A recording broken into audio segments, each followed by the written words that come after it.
are in.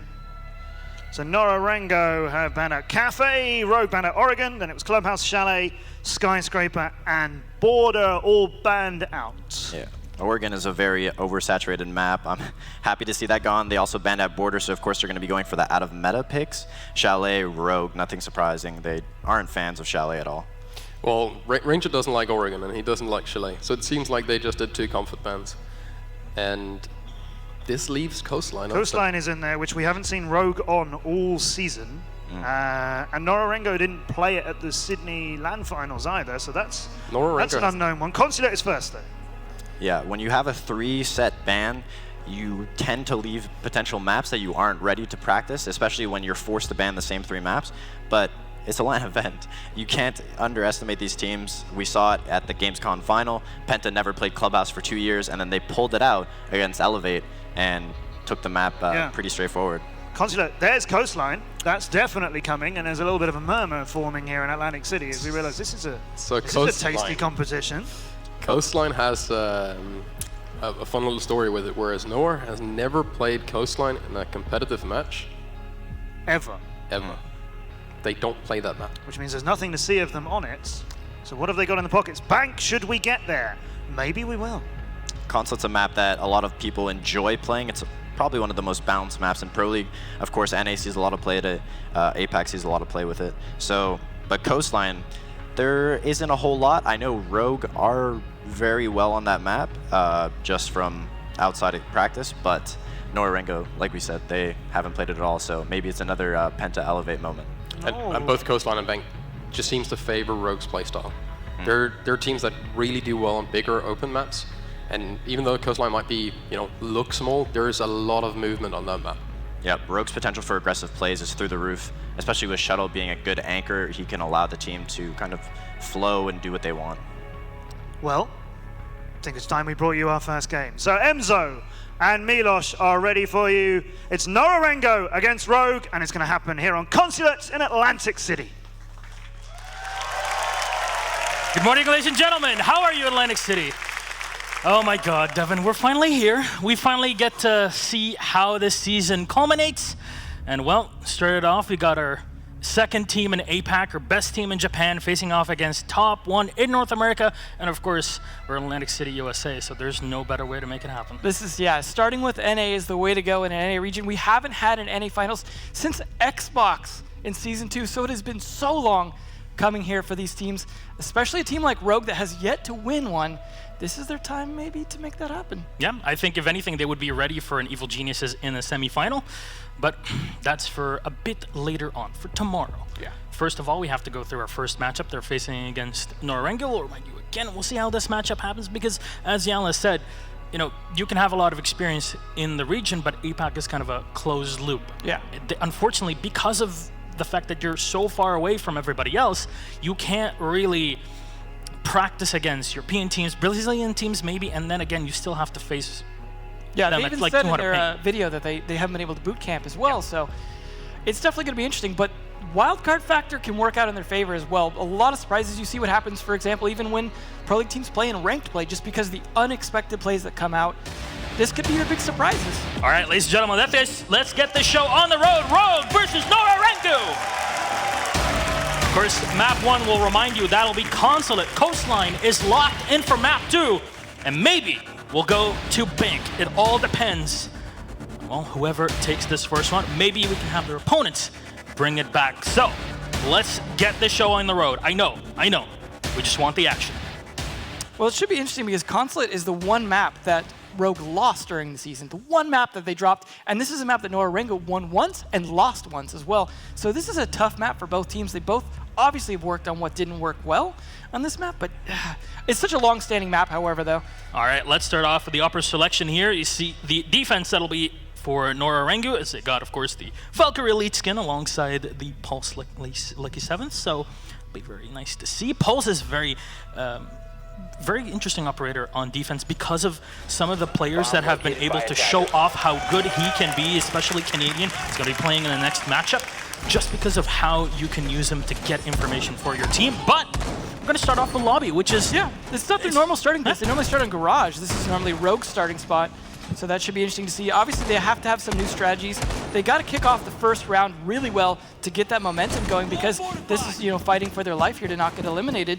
Single elimination means they cannot drop a round against a team like this. Now, the interesting part is that NORA-Rengo are bringing the Echo and the Pulse, so they do have a way to deny the diffuser plant if need be, but just as we always say, you kind of have to take control of the top floor, or else it makes it a lot more complicated for you as the defense to just fight off your opponents that can just pretty much hit you from above, because Eclipse. Especially that projector room. Yeah, and especially now you have 4 grenades to be used by easily an Eclipse. Of course, Eclipse bringing the buck, so that's going to be very important to destroy the floor. It's interesting too, because usually you have either Eclipse or Slash playing IQ, so they've changed things up a little bit with the Easily, but he's proven to be a very flexible player in terms of playing a lot of different roles for his team and playing them all really well, so this should work out pretty effectively. And then Slash going to be really good on that roamer control combined with Easily here, because Easily can hunt down that pulse, and then Slash can track whoever leaves their footprints upstairs. They should be able to clear. I'm not sure where they're going to approach from. Could be admin, but they do need to clear it. They are going to at least clear the stairs there. Top of each stairs to see that barbed wire. Heartbeat sensor activated. Mario going to be a problem. Yeah, they are already up top, and that's Brian, of course, on the Habana. He'll drone in to see if he can spot the Pulse. There's also a couple extra players that are waiting for him, including the Valkyrie. Wonder where the Echo is set up in the meantime, but Shuttle does continue the drone in. Of course, it's always very important to get information before you come in, and because you have quite a bit of time, and easily will kick things off with the first kill. Ooh, that's the smoke down too. That he got one smoke grenade off, but that's it. Now that's going to be easy for them to take Projector, and from there, if they can continue to push the walkout of the console room, it's going to be easy take from there.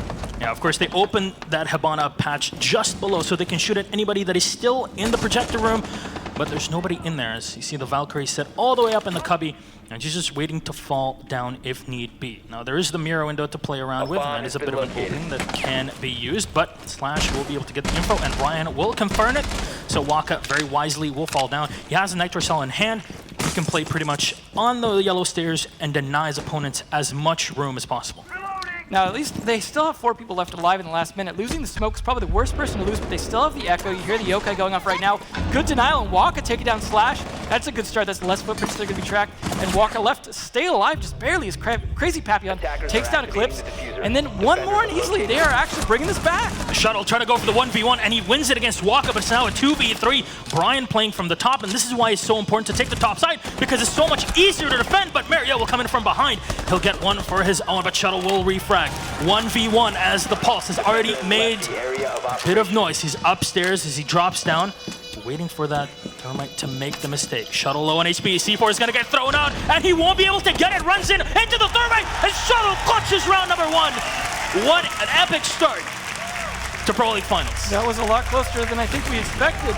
They had such a good start from Mo. They took control of almost the entire top floor right away, taking out the smoke, but Waka put up a heck of a fight upstairs, and then just the flanks from his teammates absolutely paying off there. Good coordination all around from NORA-Rengo. I mean, not the greatest start to that round, but they brought it back so hard, just barely lost it there. The C4 almost worked too. The Bearing 9. The Bearing 9 definitely did help there for the Echo, but now he's set up for round number 2. We'll see Rogue going the way of Garage Cafeteria, which is a bit of an off one for them as well. Yes. Playing each other's starting spots. Both of them very viable bomb spots. Both of them they usually play, but usually as their secondary. So that usually is an indicator that new strats are going to be coming out. I wouldn't say the strat last round was the most effective, but it did almost work. What'll be interesting is how the Capital is going to be used, because we do have a Bandit on the defense. Now, this probably means that since there is no Thatcher on the attack, they will have to take control of Piano to shut down those Bandit batteries on the garage wall. If they were expecting this. They did bring a Thermite, though, which is kind of a must, but yeah, not bringing a Thatcher means they have to take it from above, and they're going to have to shoot those batteries. You can peek from yellow stairs, is something you occasionally see a team be able to do, but it is a lot riskier to do so if a Bandit is waiting, watching through the van windows. So we'll see. We'll get into that, some good replays here. Yeah, and this is one of the new things that we're testing out. Of course, we'll have replays, POVs of every single player here. So just in case our wonderful observer Marcio misses that one kill, well, we got everything ready to show for you guys so you don't miss a single second of the action. Now, this is the first Ying coming out here. Since Ying got nerfed a little bit, some teams are not bringing it as much due to the lack of the smoke, but the Candles are still just as effective and will definitely help in a push. And you have the smoke from Capitao, So I think they could definitely make an effective push if they can get the garage door open. Here's the thing, though. In round 1, Shuttle gets 3 kills out of those With Thermite, no less. And with Thermite, no less. And him being the replacement coming in to sub for Geo for this event. So it's a great start. It's still round 1. We'll see how Rogue set up in this defense. They're even going to be opening up holes, which means they're probably going to set up a bit more in the bathroom to deny their opponents. Yeah, it's good for them to be able to shoot up from the piano floors as well. Yeah, they open them up for the other team to use also on those batteries, but being able to counter those, for example, getting C4s from Slash or easily is definitely something that could come out. We see that a lot from teams, but they're looking like they might go to peek yellow stairs since they're not going to try and take piano right away. But Walk at least will get some intel on what's going on. No pulse to track this time, or Vigil. So he's just going to be countering Easily cameras. Doing a good job at that as well. We'll see where oh, what is this? A Habana with a Supernova shotgun. Wow. That is new. That's different. They're going to open up the side. This is a different way of trying to push in, but Easily, with a quick peek on the window, will get first kill here on the Capitao. Not going to see how he's going to be used. At least not this round. 6 feet under. That's definitely the way it's going to happen for this round for him. Looks like they're pushing for that piano, but they're not sure how they want to take it because they're worried about projector balcony right there. They are at least setting up to try and guard yellow stairs as best as possible. I imagine there's probably a Claymore there as well that we couldn't see from JJ. But Brian is ready for it, standing on top of the black car. And then you've also got Shuttle from another angle. They are not going to let them walk into that doorway without a fight.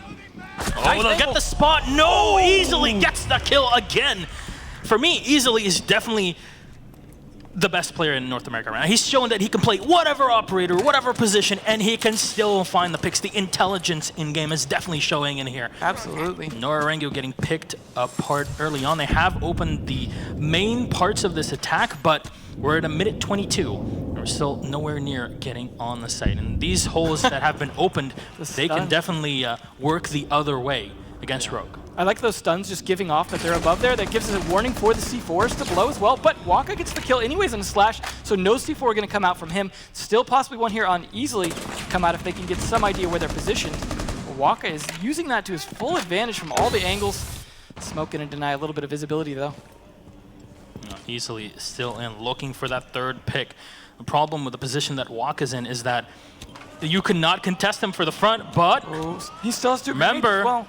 Habana just already opened this position. They have not opened the mirror window. Now they'll get info, and Waka will spot him right through the mirror window. Unfortunately here for Easily, this is an angle that he might be able to contest. No, unfortunately, he takes just a bit of damage there.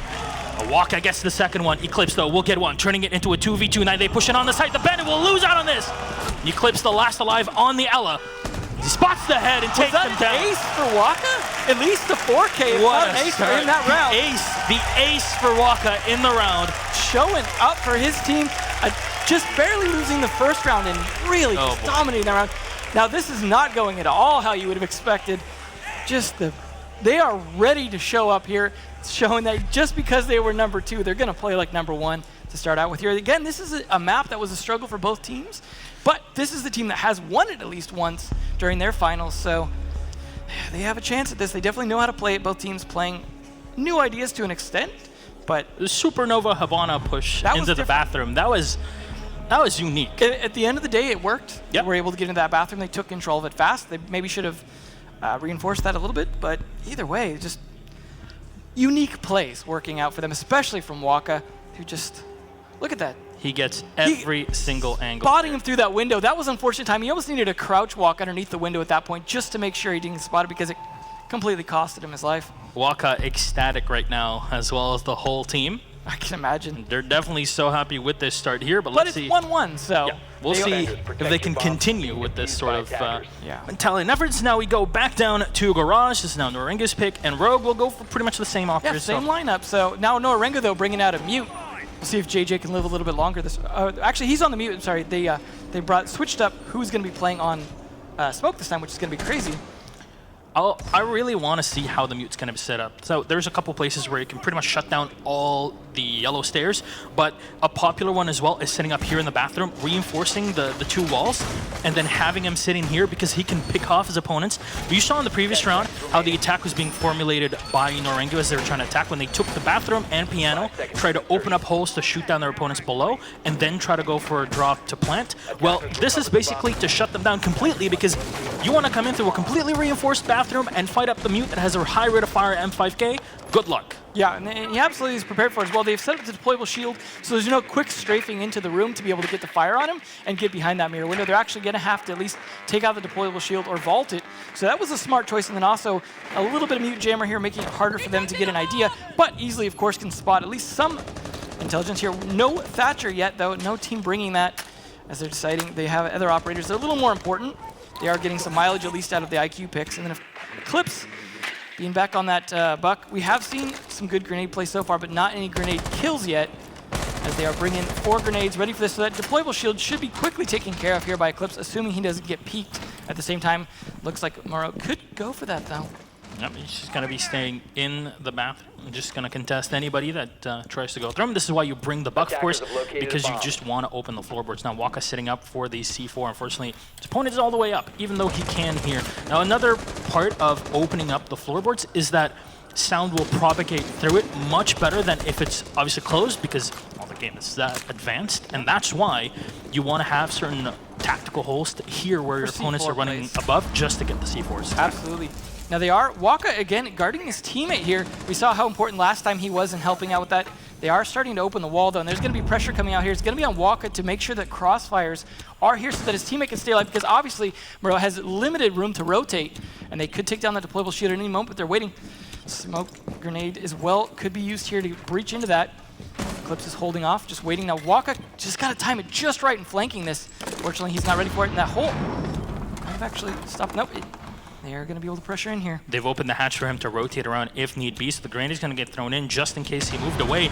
But Mario's ready for him. He gets, well, no, that's the help from Crazy. And JJ will get the second one. They're using the C4 holes from below to get damage done on Brian. Unfortunately, he just runs away here, as now the Buck and the Jackal have been taken out, and, well, all easily taken a bit of damage as well. He's going to have to fall back, and really, NORA-Rengo are completely shutting them down. That push up the bathroom just did not work out like they hoped. They are starting to at least put some pressure downstairs, but it's cost them so much upstairs, losing Eclipse and Slash, and then so much damage, and easily with 34 seconds left, this is not working out. JJ, what a shot! He takes down one, and then Papillon for the second one. Now it's Shuttle, last man alive. He's been doing so much work for the team, even in these first couple of rounds.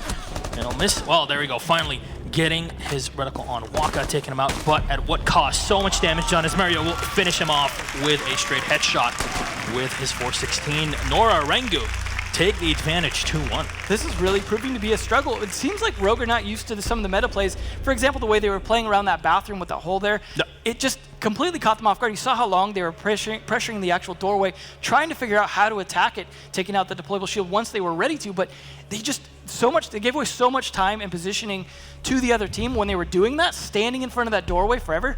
It gave them all the opportunity in the world to counter it, and they absolutely did. NORA-Rengo playing their strategy to a T is just completely catching them off guard, and then leaving Shuttle at the end to try and pick things up.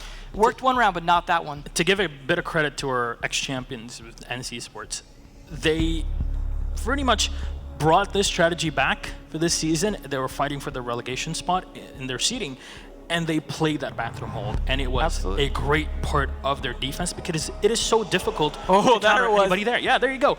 That's why you open those holes. Everything is premeditated. Everything is calculated down to a T, and what a shot from JJ. Wow. Yeah, these are a lot of the kills that we missed before, and so many good plays by NORA-Rengo.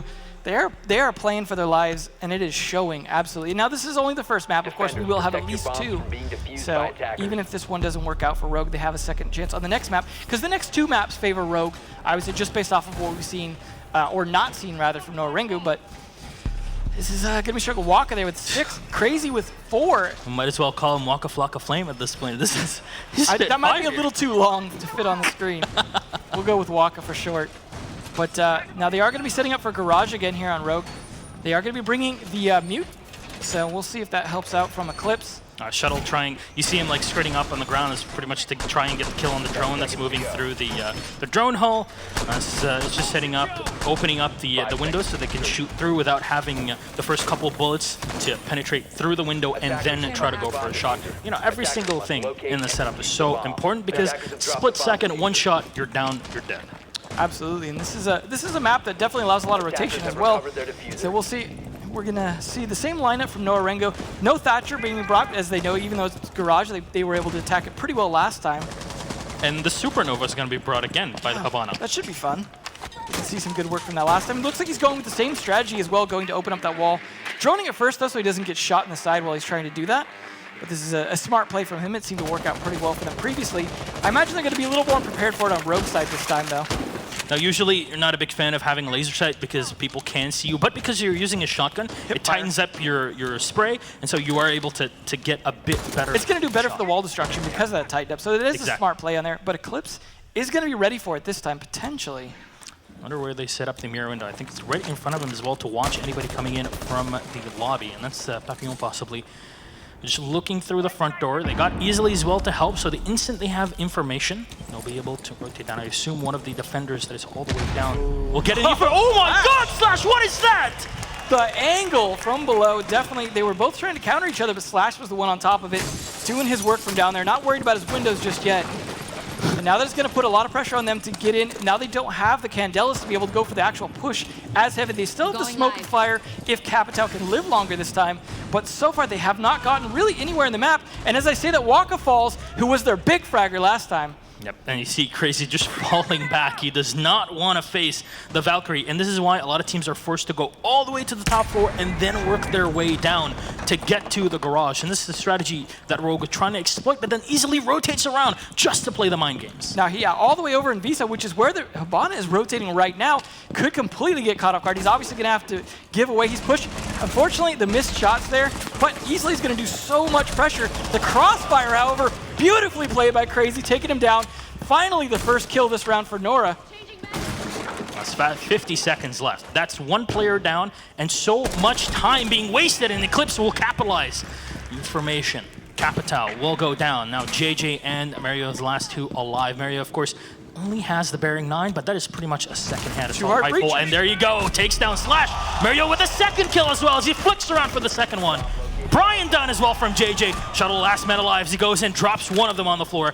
Reloads the MP7, still has to face the other one. Oh, diffuser's down. Now the Habana trying to play around the garage. Trying to get the information, but I don't think they have a drone in here. Shuttle goes in. They try to go for the set, but no, Mario's ready for him.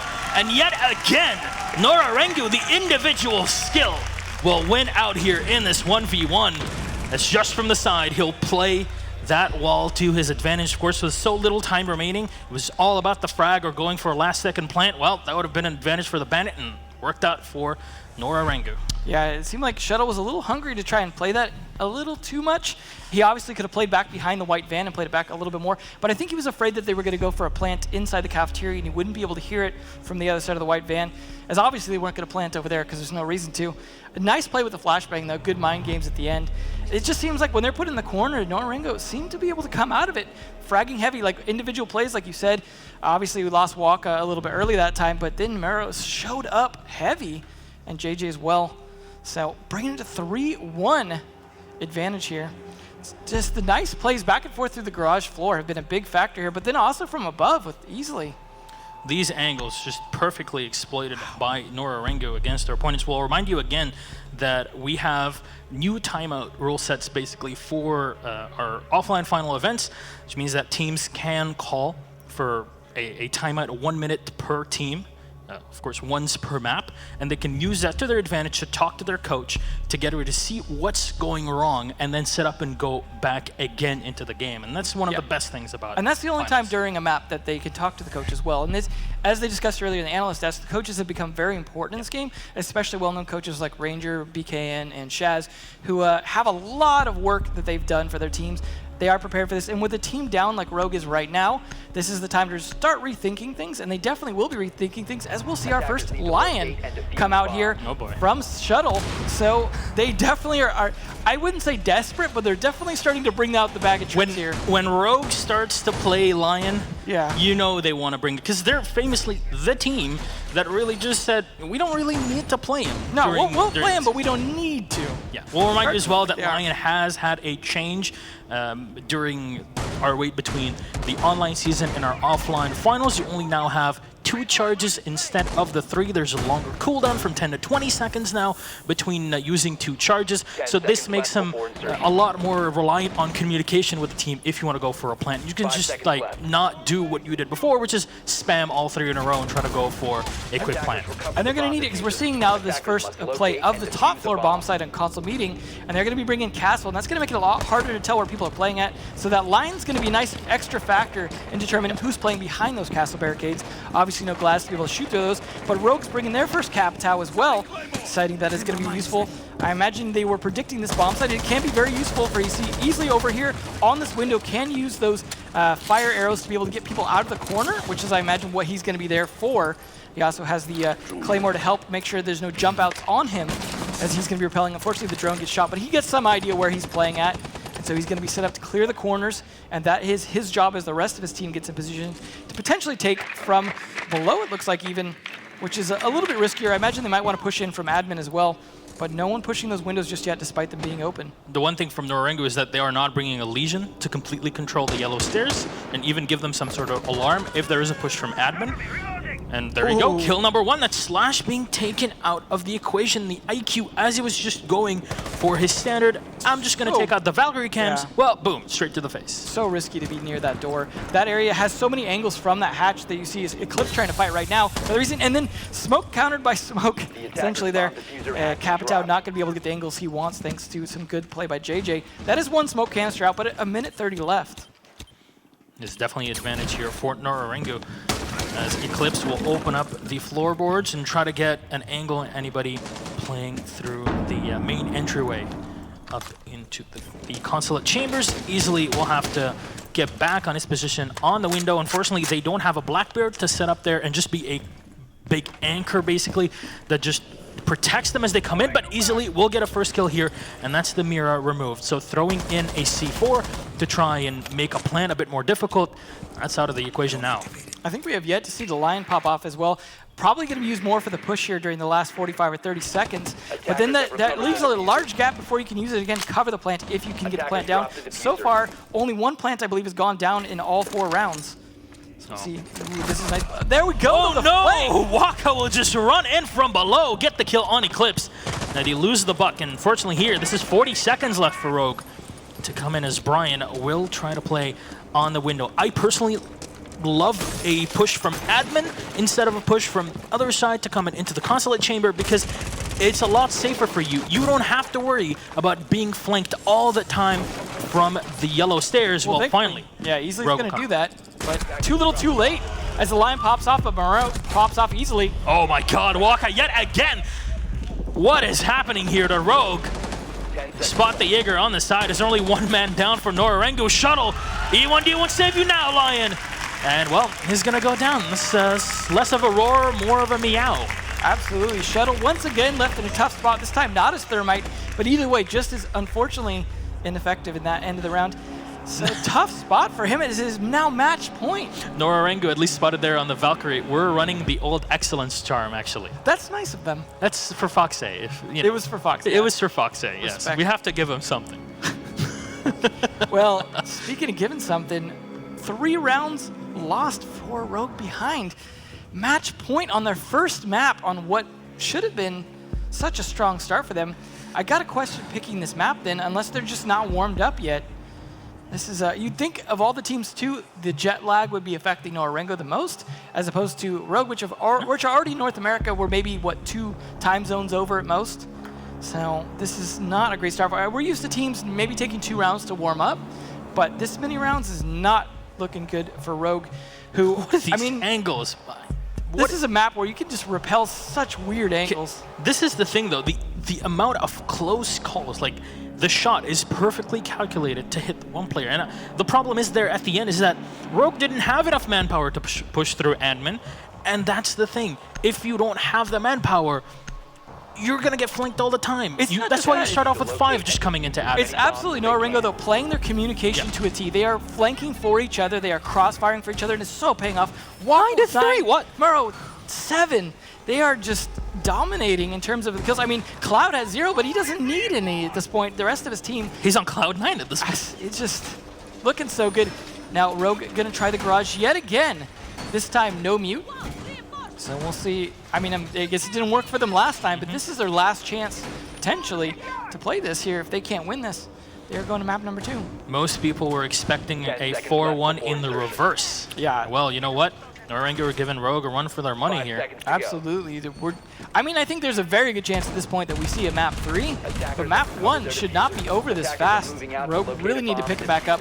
We'll remind you that map 2 will be Coastline, and the third one, if we need to go for it, will be Bank. We're not done just yet. Nope, not by 5 rounds. That's what you got to have on the board there if you want to get the win. W on the first map. Unfortunately, all these cameras here from Easily always getting spotted as both teams are bringing that IQ. It's not really working out for them super well. We haven't seen Cloud really work out with his Ying plays as well from the Candelas. He's just never getting into that position before dying. But the rest of his team doing a good enough job. He never needs to. Or at least droning. Hopefully they don't try and enter with people right above them, as we saw from Rogue last time. They know that they're going to have to fight over this bathroom. It's been pretty much every round that bathroom being a problem for teams, but they've been fighting it very effectively. And Eclipse is going to try and use those Grismont mines yet again to try and stun them, get some idea when they're pushing. But he doesn't have a teammate up there with him right now to be able to help with that. Last time we saw Easily helping quite a bit, just like Waka did.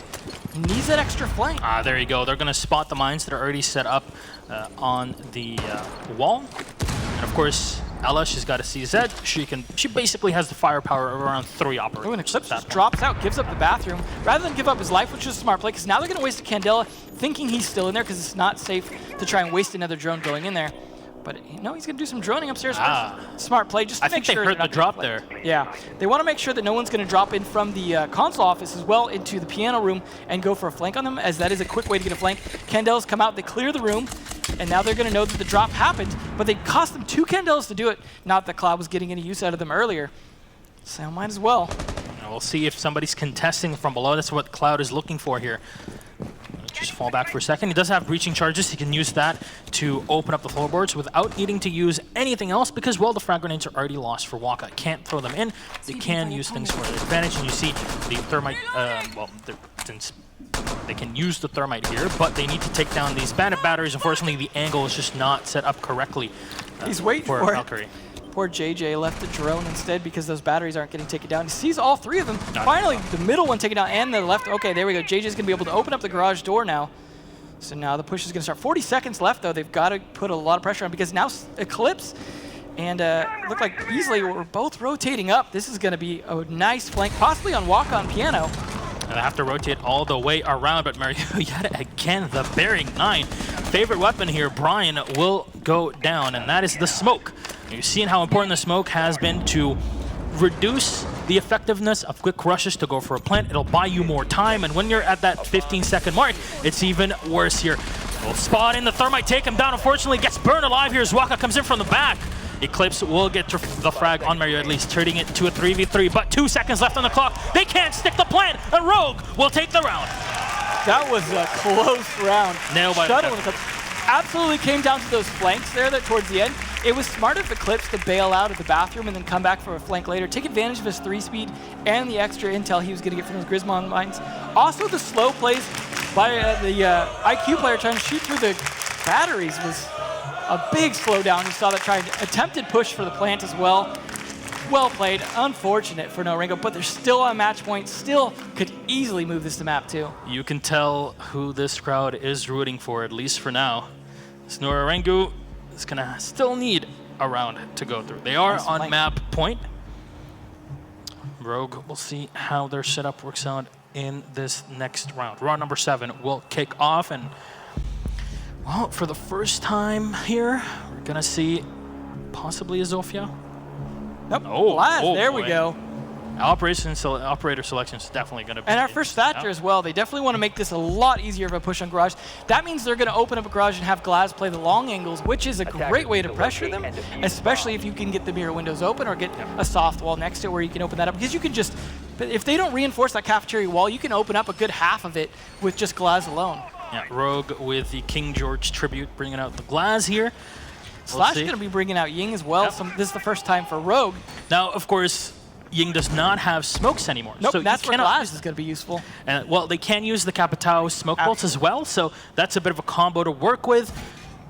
it still forces you to be a bit more careful with how you set up the glass. And, you know, the long angles haven't contested before and won by a mirror against the glass. So you're definitely not safe. You have to worry about the windows upstairs. If you don't control the top floor, they can peek out of the console office and take down a glass, trying to hide behind the car. So it is not perfect, but it is definitely an effective strategy if you can control enough of the map, which I imagine Rogue... They are concerned about the spawn peaks, though, because you never know with a team like NORA-Rengo that might try and take their advantage and go for a cheeky spawn peak. That won't be the case here. Well, Waka trying to play the mind games, and it's definitely so far working against Rogue, just putting them a bit on edge. They are wanting to open this up ASAP, and that's where the Thatcher comes in, so they can do that as quickly as possible. No Bandit, actually, just a Mute, so that's even easier. No tricking going to happen. They can just clear it with Thatcher and open it. However, this Jaeger could be a problem, although they may just leave him completely alone and let him drop down when it's too late and Glass has an angle anyways. Thatcher going to do the Mute Jammer, and now it's getting open. This is a nice start, though, with 2 minutes and 13 seconds left. Nobody's going to get killed here through the Thermite charge, as Vitality are not playing, that's for sure. And they'll open up the second side. Crossbow bolt's going to be thrown in right on the mirror windows to limit the information, but JJ with the first C4 and Slash gets the kill on Waka with his Claymore. Easily, though, will refrag again, putting 2 for the advantage here, and the quick plant from Rogue will happen. Because now they're going to set up, and NORA-Rengo, they have to fight back as Cloud will get the kill, and taking down Shuttle. No more Thermite to play with. They do need Eclipse alive because he has the advantage in the long range, and there you go, makes it happen. Cloud is going to go down. Brian, again, on Crazy, leaves only one alive, and easily will land the last one. Rogue are fighting back. And that's the strategy they should have been using earlier on. No team was willing to bring Thatcher and just go for a quicker push on Garage like that. Everyone wanted to fight through Piano first, and the crowd with the comeback. Yeah, there we go. That's what the crowd wants. And you know what? It's game 1, map 1, and we're 1 round away from a possible overtime between Rogue and NORA-Rengo. And you know what? This is NORA-Rengo that's forcing it. Yeah. It's so exciting here, even in the first matchup. It's definitely looking like even when you have a great strategy execution there from Rogue, it's still being pushed back so hard by NORA-Rengo. They are just not going to give up an inch, and we're even seeing our first Legion here along with Castle. They are going to be playing Lobby, but with a Castle. It should be interesting to see if it's going to be all about that bathroom again. And then Shuttle going to be on Pulse. Everything getting changed up here. It seems like that timeout helped in terms of Ranger calling stuff out. Some great plays. This is what they were doing. Rogue basically just set up the glass and the Thermite to, oh my god, oh my god, what a shot. But the whole thing was about go for the plant, cut off rotations. Absolutely. And that's it. You can rotate from above, but there's a glass also that's waiting. There's a Thermite that's waiting just in case you want to rotate through from Piano down into Yellow Stairs. Good luck moving through there when you got these players waiting. Easily, and Shuttle definitely showing up for the team. No zeros on the team, but they're definitely struggling a little bit with Slash and Brian. However, NORA-Rengo are going to bring their first Thatcher, so that will definitely help, although I think they might have been expecting to fight Garage. Although, no, Thermite makes me think maybe it's possible they were not. I hope Legion's Brian will be able to do some good denial, but those Thatcher EMPs could take out quite a few of those if they're expecting it. I imagine, you know, being the attackers, you will get the advantage of potentially knowing all 5 of the defenders and being able to counter that. Obviously, they also have it combined with the IQ, so they will have an idea where those goo mines are being placed by Brian, who's now going to be setting some rotations and leaving that hatch unreinforced, able to impact. No, he doesn't have any more impacts left. So he may not be able to escape that bathroom if he needs to, as he does not have a way to open the hatch. He'll have the smoke probably opening from below, and of course, as both of us are Legion mains, it kind of works out perfectly for us. You get a nice advanced warning so you can bail out if you need to because of that. I mean, we also saw Eclipse do the same thing with his Grismont mines as well. But Shuttle is actually going to play this Yellow Stairs door very aggressively. Oh, here we go. He'll get the spot on at least one player below. This Waka here is going to be spotting around. Of course, Waka, because he has his Shutterbug, his IQ device, he can spot the cardiac sensor of Shuttle. Yeah, the counter play between these two. There you go. And now he can spot it. Oh, try to get some fire. Oh my god, Shuttle, he's so low on health. Bail at this point. Why get away? He could get a reset. There's still 2 minutes left. He could get back to site, get reset, and go back on the roam, as there's plenty of ways to roam around this map. But that was a nice play by Waka, who's just been really showing up for his team. Now we see some rotation into the bathroom to help from Slash. They are starting the pressure here. Mabana will already open a couple positions there with the Kairos. Is already one of the 3 charges that have been expended. See Brian setting up in the bathroom downstairs. He's forced to push out a little bit here because of that door being a problem. Peeks out a little. They could have seen that throw, but probably weren't watching that angle. Nope, they definitely would have seen it from Cloud's position there. So they know that's there. Don't know the exact position. Probably not going to be a big problem. But we could see Musos Candelas again try and force his way into the bathroom. And if that hatch is not open, he's going to get stuck in there blind and shot. Mario basically showing everybody that when you have a bearing 9, you don't even need anything else, and easily just goes in. 2 kills for NORA-Rengo. What is he doing here? He's absolutely dismantling the opposition as Brian runs through the fire and there you go. Getting the kill on the diffuser right before it gets planted. Running around to the second angle here. He does not have anybody to help him in this position because there's only one alive. As Eclipse, he sets up on the A side all the way on the top side even. He's trying to contest the top floor. Papillon will get the spot here. The drone will get destroyed as Brian, he's not going to fall down just yet. He's trying to play the mine game. Just setting up more of these goo mines. Mario runs in and he runs right into a goo mine. Of course, you cannot plant with a mine in. Eclipse rotates down. He gets the kill as well, turning it to a 2v2. Waka is mined. Crazy has to go for the diffuser plant right on the edge. Eclipse will miss the shot here, but Brian will make it happen. Crazy is denied. The last man alive is Roger looking to take it into overtime. All right. Just not lying down on that at all. Just took him a while to warm up. We saw a lot of change-ups, though. Rogue's original strategies, whatever they were doing at first, not working out. Just time and time again. You see Ranger there. The relief. Pleased. He is so happy with his team bringing it back at this point, bringing it all the way to overtime. And now steamrolling. That means 3 rounds in a row went over to Rogue.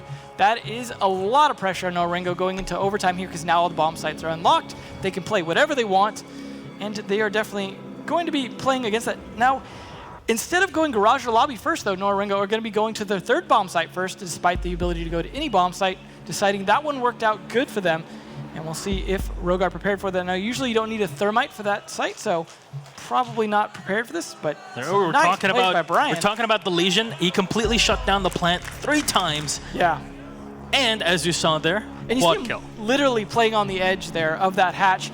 Just the mine game. They even saw him throw the Legion mine and didn't use that information. Just unfortunate. Losing the diffuser inside the room there is completely what cost them that round. 100% plus the aggressive play of Brian. No, they were trying to use the Capital crossbolts to push him back, but unfortunately for them, he just rushed on in and didn't really care about the tiny bit of damage it would have taken anyway. It was good heads-up play, too, playing against. He knew there was someone upstairs, and he waited for the moment where he felt most comfortable pushing that doorway and did exactly that without needing to overexpose himself most of the time. All right. So just well played, but we'll Map see. 1, game 1. We're on overtime. It's the comeback from Rogue. We'll remind you, overtime is a tiny best of 3 that we play here. You gotta win 2 out of the 3 rounds, and you'll take the first map. What's interesting, we haven't seen an actual straight admin push so far. We've seen everyone pushing from that office, the little printer window instead. And I imagine we might see that again this round. They have all this defensive setup for the admin office, and no one to contest it, meaning they just wait till later in the round when they can actually push in there safely once they forced everyone to the other side. It's definitely been working out for them, and I imagine NORA-Rengo are going to be a little more prepared for it this time. Maybe stick someone in admin to stay there for a late flank if need be. Just like what they did before, really. They were just waiting around, waiting for Rogue to rotate or to pretty much push themselves into a brick wall, which is, you know, a bit of a suicidal thing to do at that point. But so far, it's just the standard. Let's clear out as many of these cameras with the IQ, set up for the rest, and this time we'll see a push from admin. Makes a lot more sense. Yeah. If Slash can get in there and check for some footprints as well, he might be able to catch anyone who dipped their toes in there, but I'm not sure if they actually went all the way in or just stuck it to the mirror window that they're going to be playing now inside there. The pretty typical spot to be playing, as you see Waka doing so, trying to contest these windows. Here's the printer push as well for the crossfire. That's probably going to catch him in the back, but no, the timing from Brian is he's more focused on droning for his team right now. Well, they'll save the drone there, spot Mario and at least force him out of position. Now Brian trying to contest in. Waka and Mario are in there. And they will smoke out the mirror window to try and push in as Waka's trying to rotate around. Oh my god, he nails the shot right at the last second there.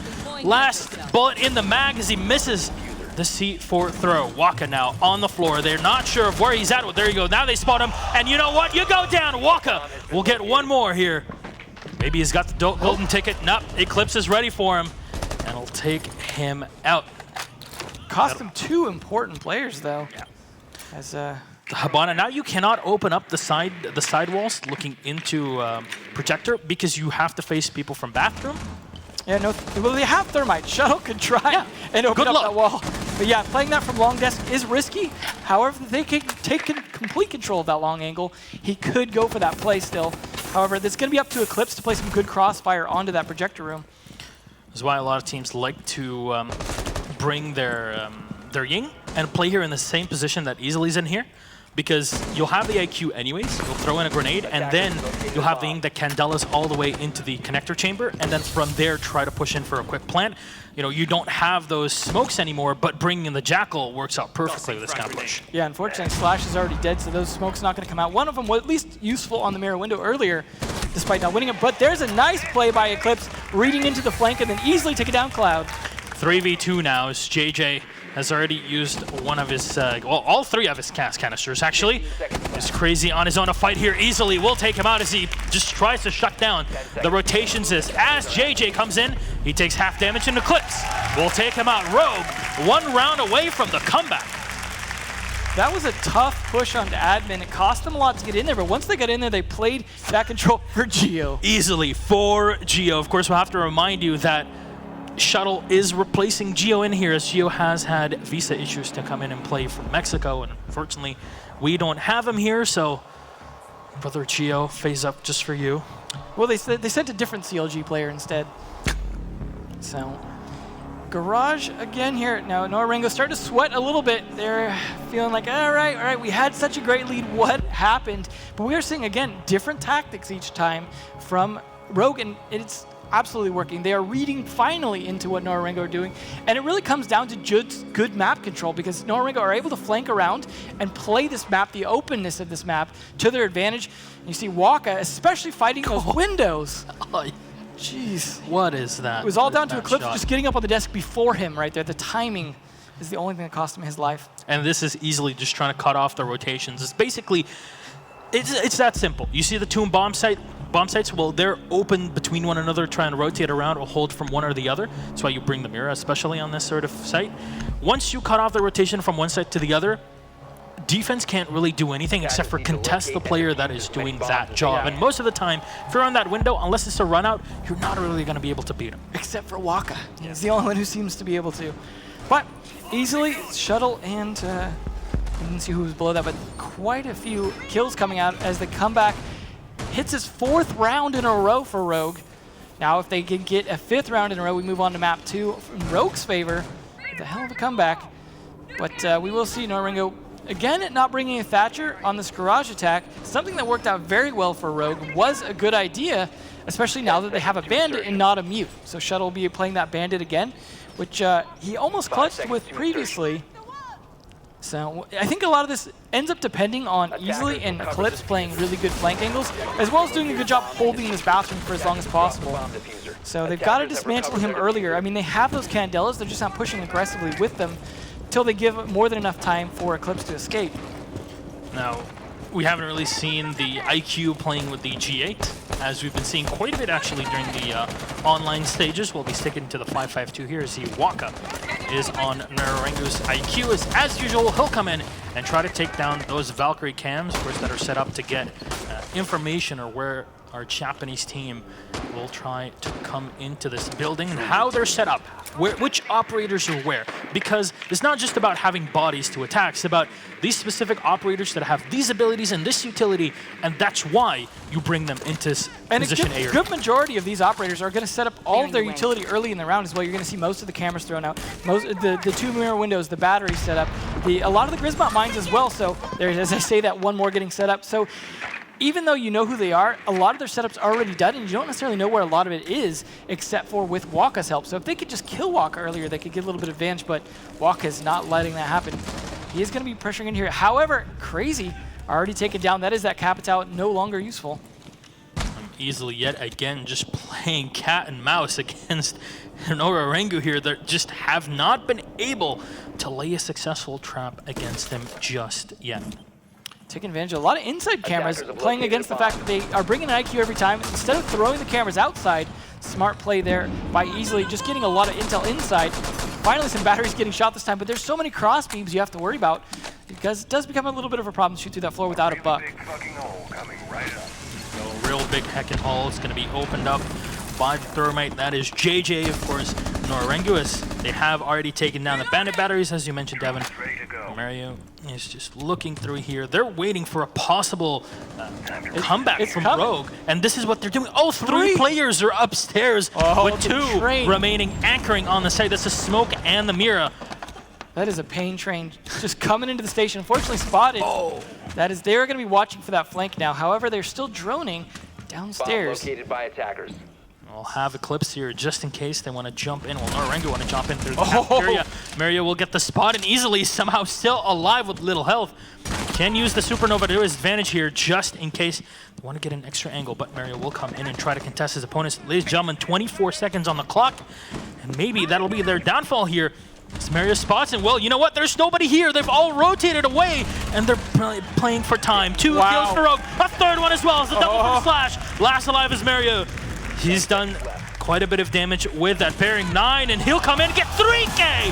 And unfortunately, that is just not enough. Rogue with the comeback from 4-1 in NORA-Rengo. They bring it to overtime and get the 2 rounds in a row. Map 1, Consulate, goes the way of our North American team, Rogue. I did not expect Rogue to have to come back 5 rounds in a row just to save this map.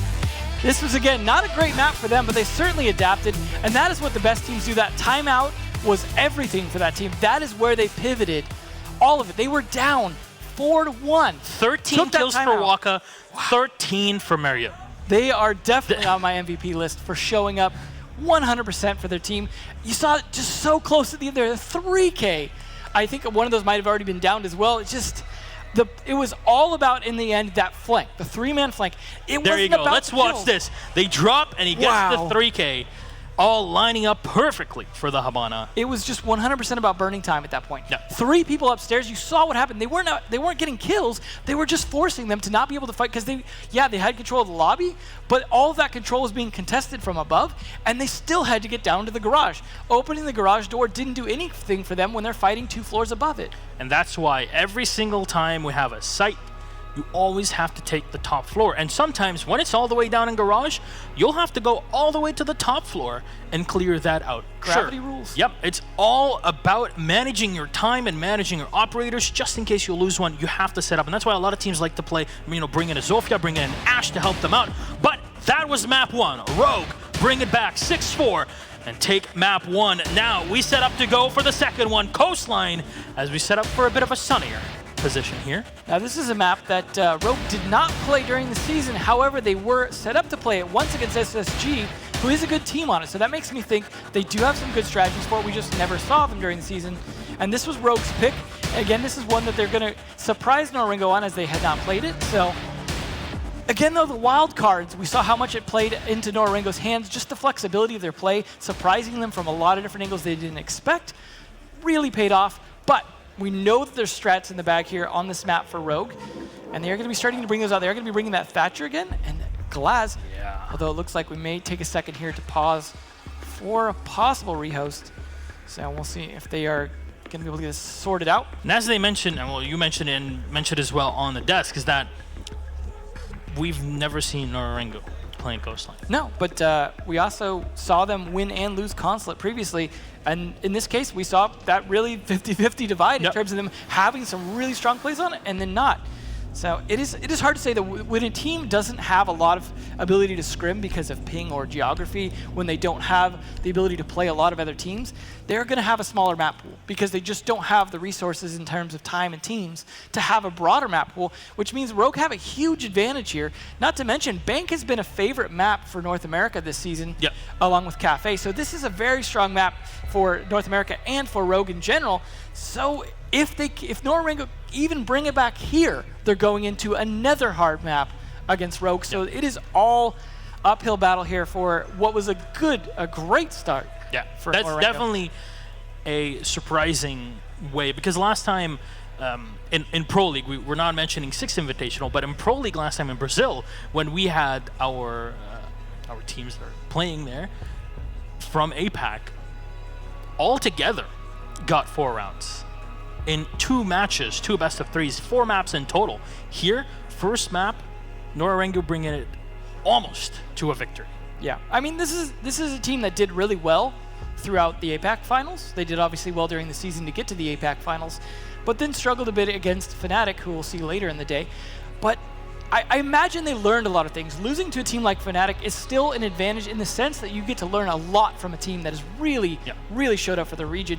And assuming you go back and you look at those matches and learn from those, there's a lot to be on. Unfortunately, it wasn't on this map, which means whatever you learned, hopefully you saw them playing Coastline because, yeah. And Coastline's actually been a heavy EU map, so it's a little bit of a surprise to see Rogue want to come to this map.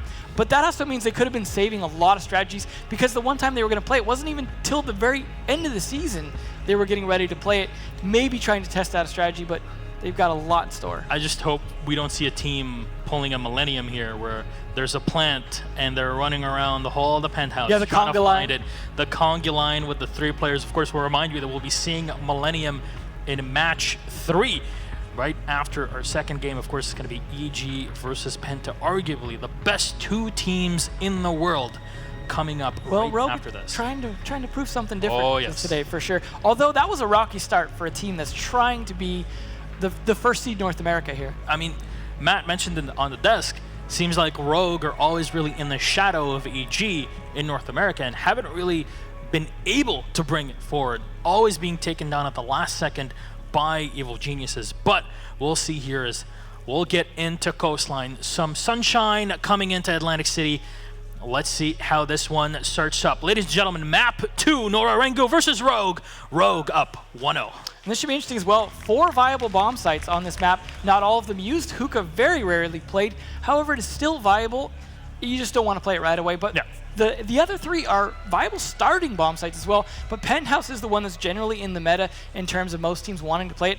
Although a lot of teams know how to counter it. So a lot of other teams are sometimes starting down a kitchen or blue sunrise bar. However, we're going to go with the traditional start spot of Penthouse, which is all about guarding VIP properly in that Hall of Fame there. You see easily reinforcing that wall. That wall right there in particular, once that gets opened either by the X-Kairos or gets opened by a Thermite, is a big problem.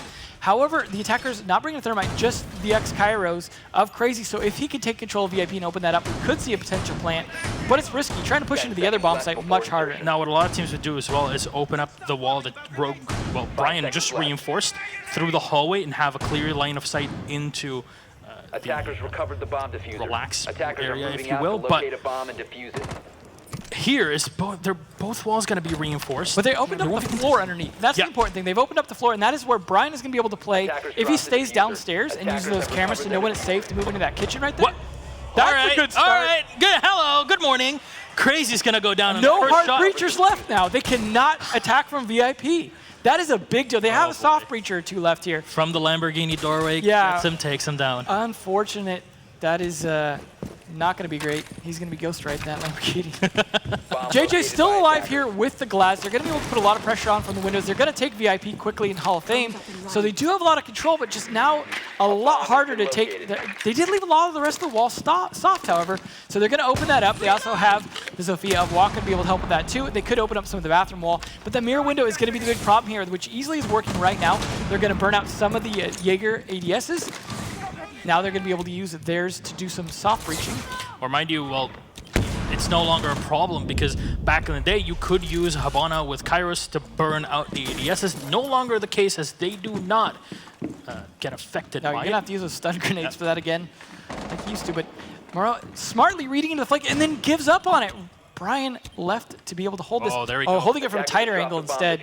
Smartly played. Brian, though, is not ready for it. Gets taken out, but Slash from the side will get the kill here. They're trying to bait the ass into them. He actually lives through it. Now he can just be picked back up. Nicely played. Huge advantage going over to Rogue here. Slash with 2 kills so far already. And he wasn't even fragging all that hard for his team last map, but showing up easily, however, takes down JJ. And that is the glass gone. Finally, the E1D will get used as Waka gets one and Cloud goes down. Waka, of course, on the Zofia here, or Polish Mama. Operator. We'll see if she can bring this one back here. It's all on Waka. Still with the excellence charm. That's fairly excellent here. Slash, we'll hear him. He'll drop on down.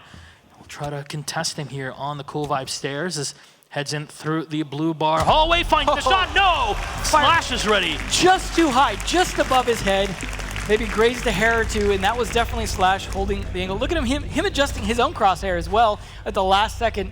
Made the smart choice. That's an oof. Well, the MPX as well, you pretty much have to hit headshots because it is, a bit of a pea shooter. So definitely came down to aim there, and we are going to see our first Vigil. Surprisingly, hadn't seen it earlier on Consulate.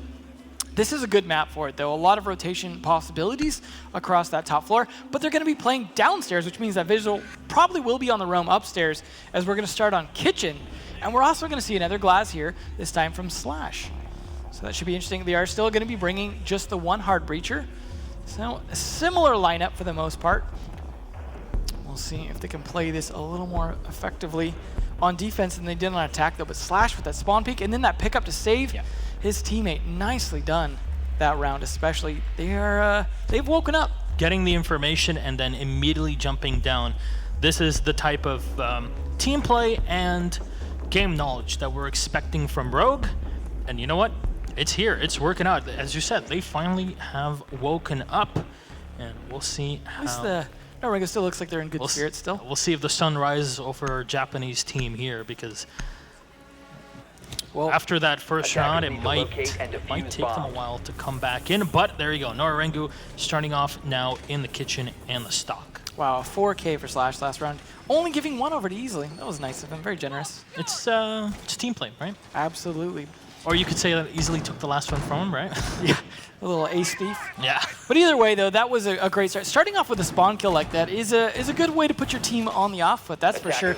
And ironically, not on Consulate. That is the map you would have expected, the spawn peaks. But nope, did not happen, although they were definitely concerned about him the whole time. And you can see why, because they are willing to do them.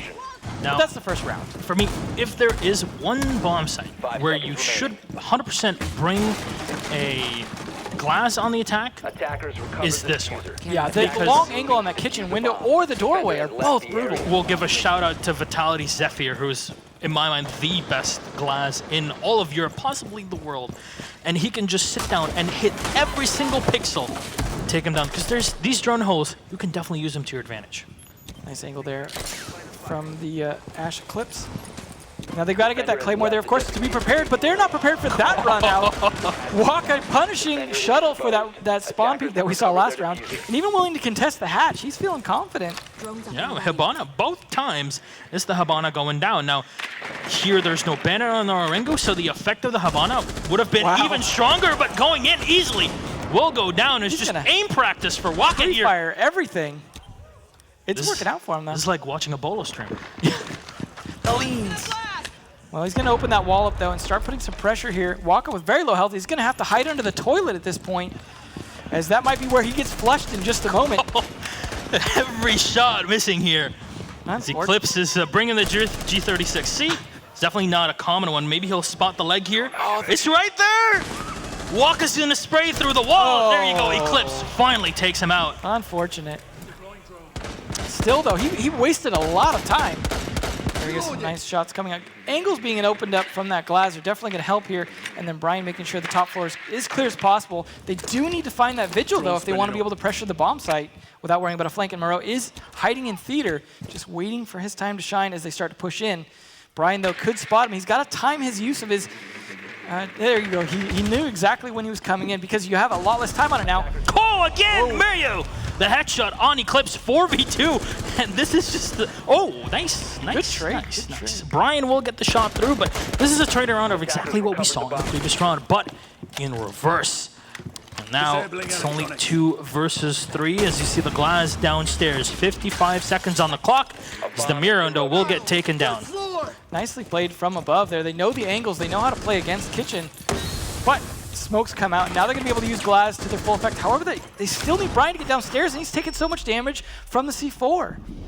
We'll try to get the spot, but that was the first smoke coming up. There's still a second smoke grenade to be used, and other than that, none left. The EMP grenade, of course, is left in the hands of our Thatcher, but with 1 C4 left, I believe, for our defenders here. The problem is Brian's going to have to try and make the plant while glass covers in a single smoke canister. Could easily end his life, and he's not even downstairs. 16 seconds left. I think they're going to go for a window push here. Yeah, they have to come into the window in kitchen. They'll come in to contest, and Crazy will get 1 kill. Brian coming in, and Crazy will take him out. NORA-Rengo tying it 1-1. Showing that bomb site works just as well for them as the top floor does for Rogue. That was a tough fight. I think so well started by Rogue, but they just couldn't seem to actually turn it into anything, thanks to Waka just playing super aggressive and living way longer than he should have. Fast peeking and pre-firing pretty much every angle possible. He had 3 openings on him and just pre-fired them all until he had won at least 2 battles and then just hung out in the bathroom. Absolutely paid off for him. And then the flank from Muro as well, hiding in the theater, playing his Vigil play just timed perfectly so they couldn't get him. Although it was a nice trade by Brian, just firing through all the soft things. Definitely all on Mario, and of course the Jaeger that helped him quite a bit early on in the first 2 kills. Shut down the Habana. It meant that it was a bit more difficult to go through the mirror window and open up a wide angle for the glass to just sit in the back and exploit it. Just fire through, and anybody that wants to peek either from the bathroom or from the kitchen itself. Unfortunately, they got shut down, and this is part of how you attack anyways. You still have to take that top floor. Unfortunately, it didn't work out for Rogue as we head into round number 3. NORA-Rengo now on the attack, and you know what? They're bringing a Lion this time. Yeah, that is the first Lion for NORA-Rengo, as we saw one Lion for Rogue last time. Didn't really have a lot of effect for them. This should be interesting. Now JJ bringing out the Jackal, they're channeling some Slash Hug as they had not brought out a Jackal either, so they really want to hunt roamers. That is 2 roam control operators. They're also still bringing the soft breachers and 1 hard breacher, so they are set up for this. It is going to be kitchen for the first time here from Rogue as they won the upstairs. Both teams won their bomb sets. They both have to switch. The question is, will NORA-Rengo go up to penthouse next, or will they play blue sunrise? And the thing is, you see the difference between your operator picks depending on the site and on the map. Completely different setup. We saw the Thermite and the Habana that would have worked on pretty much any site you played if you were playing on map 1. Consulate, well here, Thermite, unless you're expecting a push or expecting to push into the penthouse, it's not really the greatest of picks to go for. Well, if you think about it, there's going to be a lot more roam play on the top floor that they have to worry about than when they're normally attacking the top floor. So they know the bomb site's going to be down below, whether it's Blue Sunrise or it's going to be in kitchen. Both of those are downstairs bomb sites, so having the roam counters is essential for playing this. We've seen how good roam countering can be in attacking this from Millennium previously during the season, so it is very important. However, Easily is going to try and be a pain for them as much as possible with that extra intel he gets from that heartbeat sensor. And of course he has the mirror window just in case. A bit of damage done to Mario there, just through the front doorway. Yes, they did get a bit, a single bullet that just came in from the pulse easily. Oh, actually, he does not have a mirror window here, but they're going to try to contest him from above. And this is why I remind you, take control of the top floor. And that's why you see the defensive Rogue set up as well upstairs. JJ will try to use those holes to their advantage in NORA-Rengo. Haven't been able to find shots on Easily just yet. I like that angle, trying to fire through the floor right there. They're putting so much pressure on him, but they're not getting anything out of it. He hasn't taken a lick of damage yet, and this is really paying off for Easily. As long as he can stay alive and put pressure on them so they cannot pressure from that angle like they want to and take control of the penthouse, they've got this in the back here because they're burning so much time at this point, and no one has been shot other than Mario. Well, at least they have the ADSs to help him out there against any grenades that'll be burned or any of these lifeline grenades that will get thrown into back of the theater, but kill 1 will be for Mario as Brian will go down in a second. Slash will go down, and what a peek from Mario. The Ash definitely working here. As both kills will go to him. 2 left alive for Rogue, Shuttle and Eclipse, as Eclipse has to fall back on the site here. Is there a plant? No, Mario's just on the floor ready for him. And they'll get the kill. Shuttle last alive here on the Mira. He was playing upstairs and not below in the kitchen. Nobody really guarding their back from those from the blue bar. Cool vibe stairs. Shuttle will get E1D here. He has to stick to the floor, and this is where you're going to be using that E1D to your advantage. And Cloud just peeks in for the final shot on the Lion, as he already had the Zofia coming in from the back to help him out to go for the pinch on Rogue. And you know what? 2-1 now. The attack working out great. That absolutely came down to Mara's very aggressive plays and just great timing. Laying down the kitchen like that, absolutely expecting that push, completely played into the mind games, really, of knowing where they were going to be and playing against it, despite him being the first to take damage, too. Absolutely great play by him in terms of turning that round around completely. I think it was totally in the advantage of Rogue at first because of all the time being burned, but once he started just laying out those kills, and we are going to see NORA-Rengo actually go to the Blue Sunrise instead of wanting to go Penthouse. So It's the they like it's the controlling third. upstairs. It's the third bomb site that you usually see. As you mentioned at the beginning, Hookah is definitely the lowest pick. Yeah.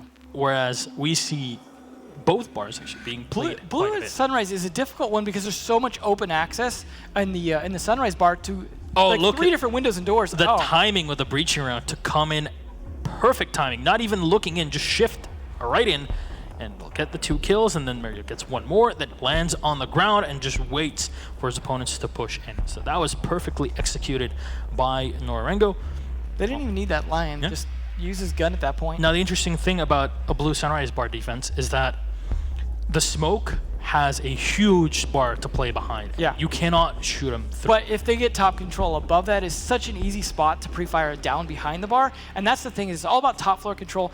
Being a team that likes to start in kitchen also makes me think they just like to take top floor control and hold it Attackers and be need able to fight locate from and above. defuse as many bombs And as they that's can. exactly what they need to do here, because if you do not control right above where Mero is, you're really going to be stuck in a tough spot. I like the deployable shield, though, to give him a little bit extra coverage from the door.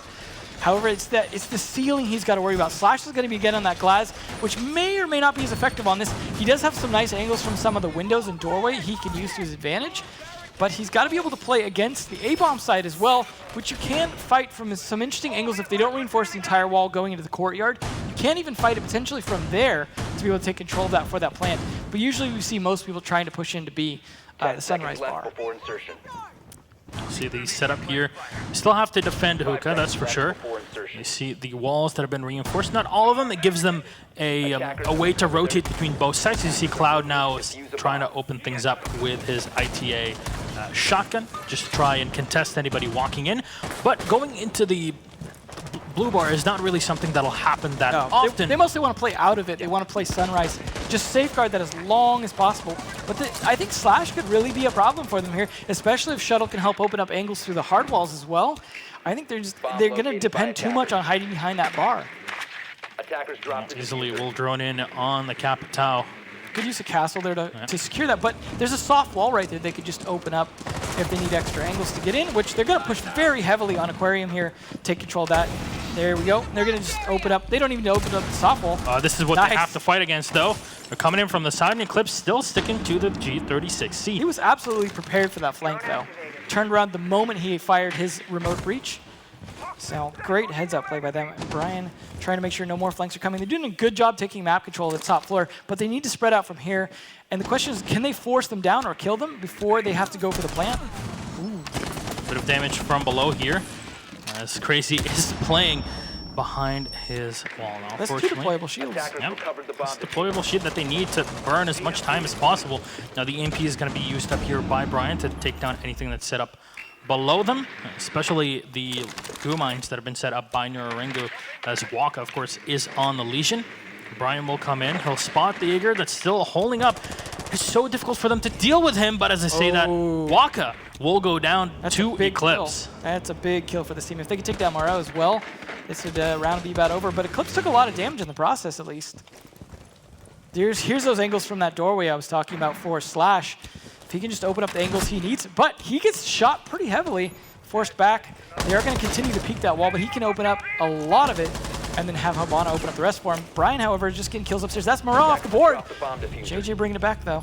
I'll take down easily the Capitao. They needed him for the extra smokes here. Slash has not used up his smokes just yet, but Crazy gets one more, 3v3, and Eclipse has still taken a ton of damage. Of course, on the Ash, the entry frag for them. It's out there, and still from the dead, the Legion will give them a hard time. JJ, what a peek! The information game is on point for NORA-Rengo, as you know what? That push into blue bar, it's gonna happen. Slash is gonna be looking through here, waiting for a peek from the smoke. He takes a bit of damage. Shuttle running on in, just trying to go for the plant, but Crazy jumps on in, goes for the kill. C4 will miss Shuttle as he dials those numbers in, and now sets up playing behind the bar, but JJ from the side takes him out. Will go for destruction on the diffuser. 3-1 up for NORA-Rengo. That was a nice round for NORA-Rengo, losing their two best fraggers first and still winning that round, still coming back very strong. It just did not seem like Rogue were as prepared to attack Blue Sunrise as they were the other two bomb sites, and it absolutely worked in NORA-Rengo's favor. They just took them apart one by one. Yeah, they lost the two guys at the beginning, but then they knew where the approaches were coming from. They fought those angles, they peaked them perfectly. That came down to timing 100%, but I like the coach for NORA-Rengo has a 6 on his necklace there, because you know what? That's the dedication of Rainbow Six. That's what you got. So we're seeing a repeat of last time. NORA-Rengo up 3-1, could get even to 4-1 here. Ranger looking a little concerned, might have to call another timeout. Oh boy. For his team. Never want to see an upset Tristan, that's for sure. Nope. He is looking a little concerned, like, come on guys, you can do better than this. Rogue praying at this point. Shuttle, come on. Oh, Tachanka. Yeah, they definitely a little concerned. This nice play by Eclipse, jumping around there. Even took a little bit of damage potentially from the fall. But they just could not bring back. So it's angles. Yeah. JJ and NORA-Rengo in general are so good at finding these angles. They just knew when to peek as well. Absolutely. Playing those windows against them, this is something that is hard because it's so much open. What is that? How do you deal with it? How do you predict somebody that will just run in and know exactly which angle to pre-fire? This is definitely a team that has practiced every single position that they'll have to deal with, and just playing behind the mirror window, well, you know exactly where you can shoot, but you always want to correct just a bit because you can't get the correct angle. But this is the dedication, the amount of time that NORA-Rengo have put in to learn those angles and get that muscle memory in just to be able to perfectly position their And I'll remind you, we had not seen them play Coastline at all. And this is also a map we did not see Rogue play, so neither team had given away any strats ahead of time in terms of how they were going to play this. But so far it's been working out absolutely in NORA-Rengo's favor. And we are going to see them bring out the Lion again for Cloud here. Cloud, I would say, unfortunately, the player who's really just kind of the support player, mostly helping the rest of the team, but helping indeed he is in terms of making sure the rest of them are able to do what they need to do. We're not even seeing Lion be that much of a factor because while the nerf didn't kill him off, it definitely set him up in a position where there's one less to be used for the roamers, and that's exactly what we're seeing. It's not being used during the first 2 minutes most of the time, and sometimes the Lion's dead before he even pops that first one. And thank God for that, honestly. Yeah. The fact that there was that change brought Lion in the position that he was supposed to be from the start, which is, yes, you have an extremely powerful tool to your opponent. However, you need to time it correctly and play it with your teammates to be able to correctly utilize it. Or else, you're basically just burning an ability where you could have gone any other operator and would have been quite a bit better in that position. Absolutely. Well, we'll see if they get a chance to use him this time. You saw the 4 kills for the top 3 players there. Dividing nicely between them. Yep. Although some of those were even given over to players that hadn't been fragging as well last map, that just had a chance to this map due to the loss of some of those top fraggers last round. Now, we're probably not going to see a spawn peek from Flash this time, but you never know. He could go. There are a couple different peeks he could use, but nope, he's busy setting down the batteries, doing his job. And he's actually going to rotate around, though, for some roam play. Ooh, nearly caught. Oh, no, Waka this time. He'll nail the shot as he started below, and then he shot up immediately as he nailed the hit here. I wonder if there was a drone to help him out. I think, yeah, either way, just the greed, unfortunately. You're against this big old gun, a lot of bullets. You're not going to win that, Slash. Unfortunate. Maybe a little overconfident from that previous spawn peak. And they're doing a good job making sure they know where everyone's at before they enter. So this might be a little bit of a slow round, but they have got one less player to fight on. Rogue means they can actually take their time a little bit more because when they go to execute, now any of those batteries that were there that could be taken out can easily be taken out and not replaced by Slash. Yeah, just basically Waka going, you know, tomo arigato, slash hook. You go down, you can't really fight anymore. And those spawn peaks, we better not try them again. And this is a position where Rogue are down quite a bit, and then losing a player at the beginning of the round, it's very concerning for a team that went all the way down to a 4-1 situation last map, had to come back 5 rounds in a row. They may have to do the same thing here from the way things are looking, but they are at least getting control. They've got some of VIP open. They didn't have to use their hard breacher just yet, it looked like. They just went for the soft breach instead to get some angle control. They don't have anyone playing the window, surprisingly, the big window on the room there. Instead, they're just trying to clear up the setup as much as possible. Waka gonna set up even more by killing Eclipse. My goodness, not looking good for Rogue. Close angle there to be played with the MPX. Unfortunately, as you mentioned before, even MP7, MPX, P shooters at these distances, and you need to get the headshots. Now, Waka looking for one more kill here as he opened in, trying to push easily out of his spot here. Well, he'll at least find the hit on the mirror window. That's one of them taken down. The second one has been bandited for the Mira to play behind. Thankfully, that was a hard wall, not a soft wall, so at least he can still hide behind it crouch height. But for a smoke, that's still a risky position to be in. He needs to stay alive. He has to play all the way in the back. And Brian, do they get the information on him? Yes, they do, and it'll drop. Meryu will win the fight on the Ash. NORA-Rengo up. 3 players, 5v2 is shuttling easily. The 2 anchors are now the only people alive, and they'll open the mirror window here as well. Shuttle will have to stay crouched if he wants to stay alive, but easily will land the shot on JJ as he falls back. He's going to try to contest the Hall of Fame here, but Crazy is ready for him. And finally, Waka, again, the 4K going his way on NORA-Rengo. What is this? What is this practice? This aim machine for NORA-Rengo. Unfortunately, we're seeing the reaction time from Shuttle just wasn't there. He peaked twice, had potential headshots, just was not ready to tap it. Second map, 4-1, we see the exact same result. Deja vu, as well, they say. That's the real question. Will we see the exact same result, or will we see them going to map 3 in their point favor here? Well, we'll see if the steam machine here of Rogue can start chugging along, because we hyped them up. Yeah, we hyped them up, and that first time we're like, you know what, this is Rogue, and then bam, they're done. Yeah, maybe without the spawn peak, it's just not working out here. Well, we are going to see NORA-Rengo going to kitchen, which they have played well.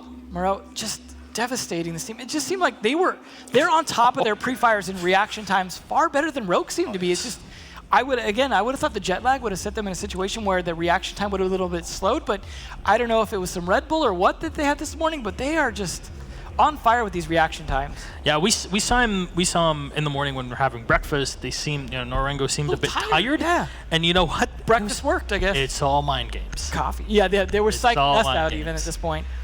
Well, it's working on Rogue, who, again, Ranger looking a little concerned. However, they won map 1, so they have this as a buffer. If they go into Bank, they still could be strong on Bank. Not a big deal, but it does feel a little weird to go against the team that you were expected to crush and lose 5-1 on a map. Well, remind you that last time we saw Ranger this concerned, it was at Gamescom for our Season 5 finals, actually, in Germany. And you know what? I think my arm is still reeling from him holding on to it just because he was so concerned. This team not being able to make it, and that's what we had last time. This time around, maybe he's starting to feel it again. As at least there will be a third map, just in case NORA-Rengo win out this one. But Rogue, they've got quite a bit of work ahead of them if they want to go through. Yeah, and they're bringing that glass yet again to be able to pressure from multiple angles. I like the way that NORA-Rengo opens up a lot of that wall into the hallway, into the courtyard to be able to fight from there. But that is an angle they have to watch, and Rogue really need to take advantage of that.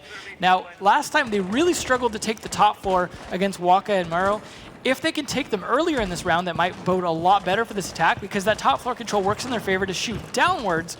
However, we've also seen NORA-Rengo be able to fight upwards just as well. Yep. Nice Claymore being set up by Hookador there, just in case a run-out tries to happen for a flank, as we've seen some run-outs here from both teams.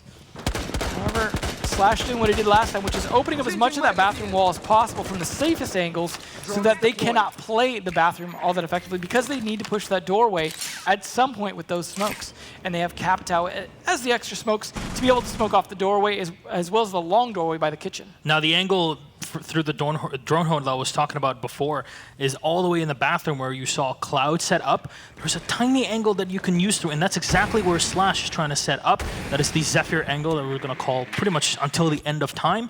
So good as holding it. Unfortunately, Slash can't get the shot through from the main doorway. Shuttle has taken control of the theater upstairs. They are managing to get some of that top floor control, and that's what they need. He's going to hide in the little cubby for a minute, take out the camera, and make sure that he can do some droning. However, Slash, in the meantime, does take down Crazy, and that is no more cameras if they weren't all placed. So that is a good start for Rogue, who need 5 rounds in a row again at this point. They're droning a lot more carefully. Yep, just droning in, trying to get information. Of course, Shuttle still upstairs. Nobody able to contest him, really, because NORA-Rengo, having lost one of their 5 players, can't really maneuver around too much. They still have the Jaeger, Waka yet again, far away from the site to rotate around through the security area, just in case, to shut off rotations from the lobby.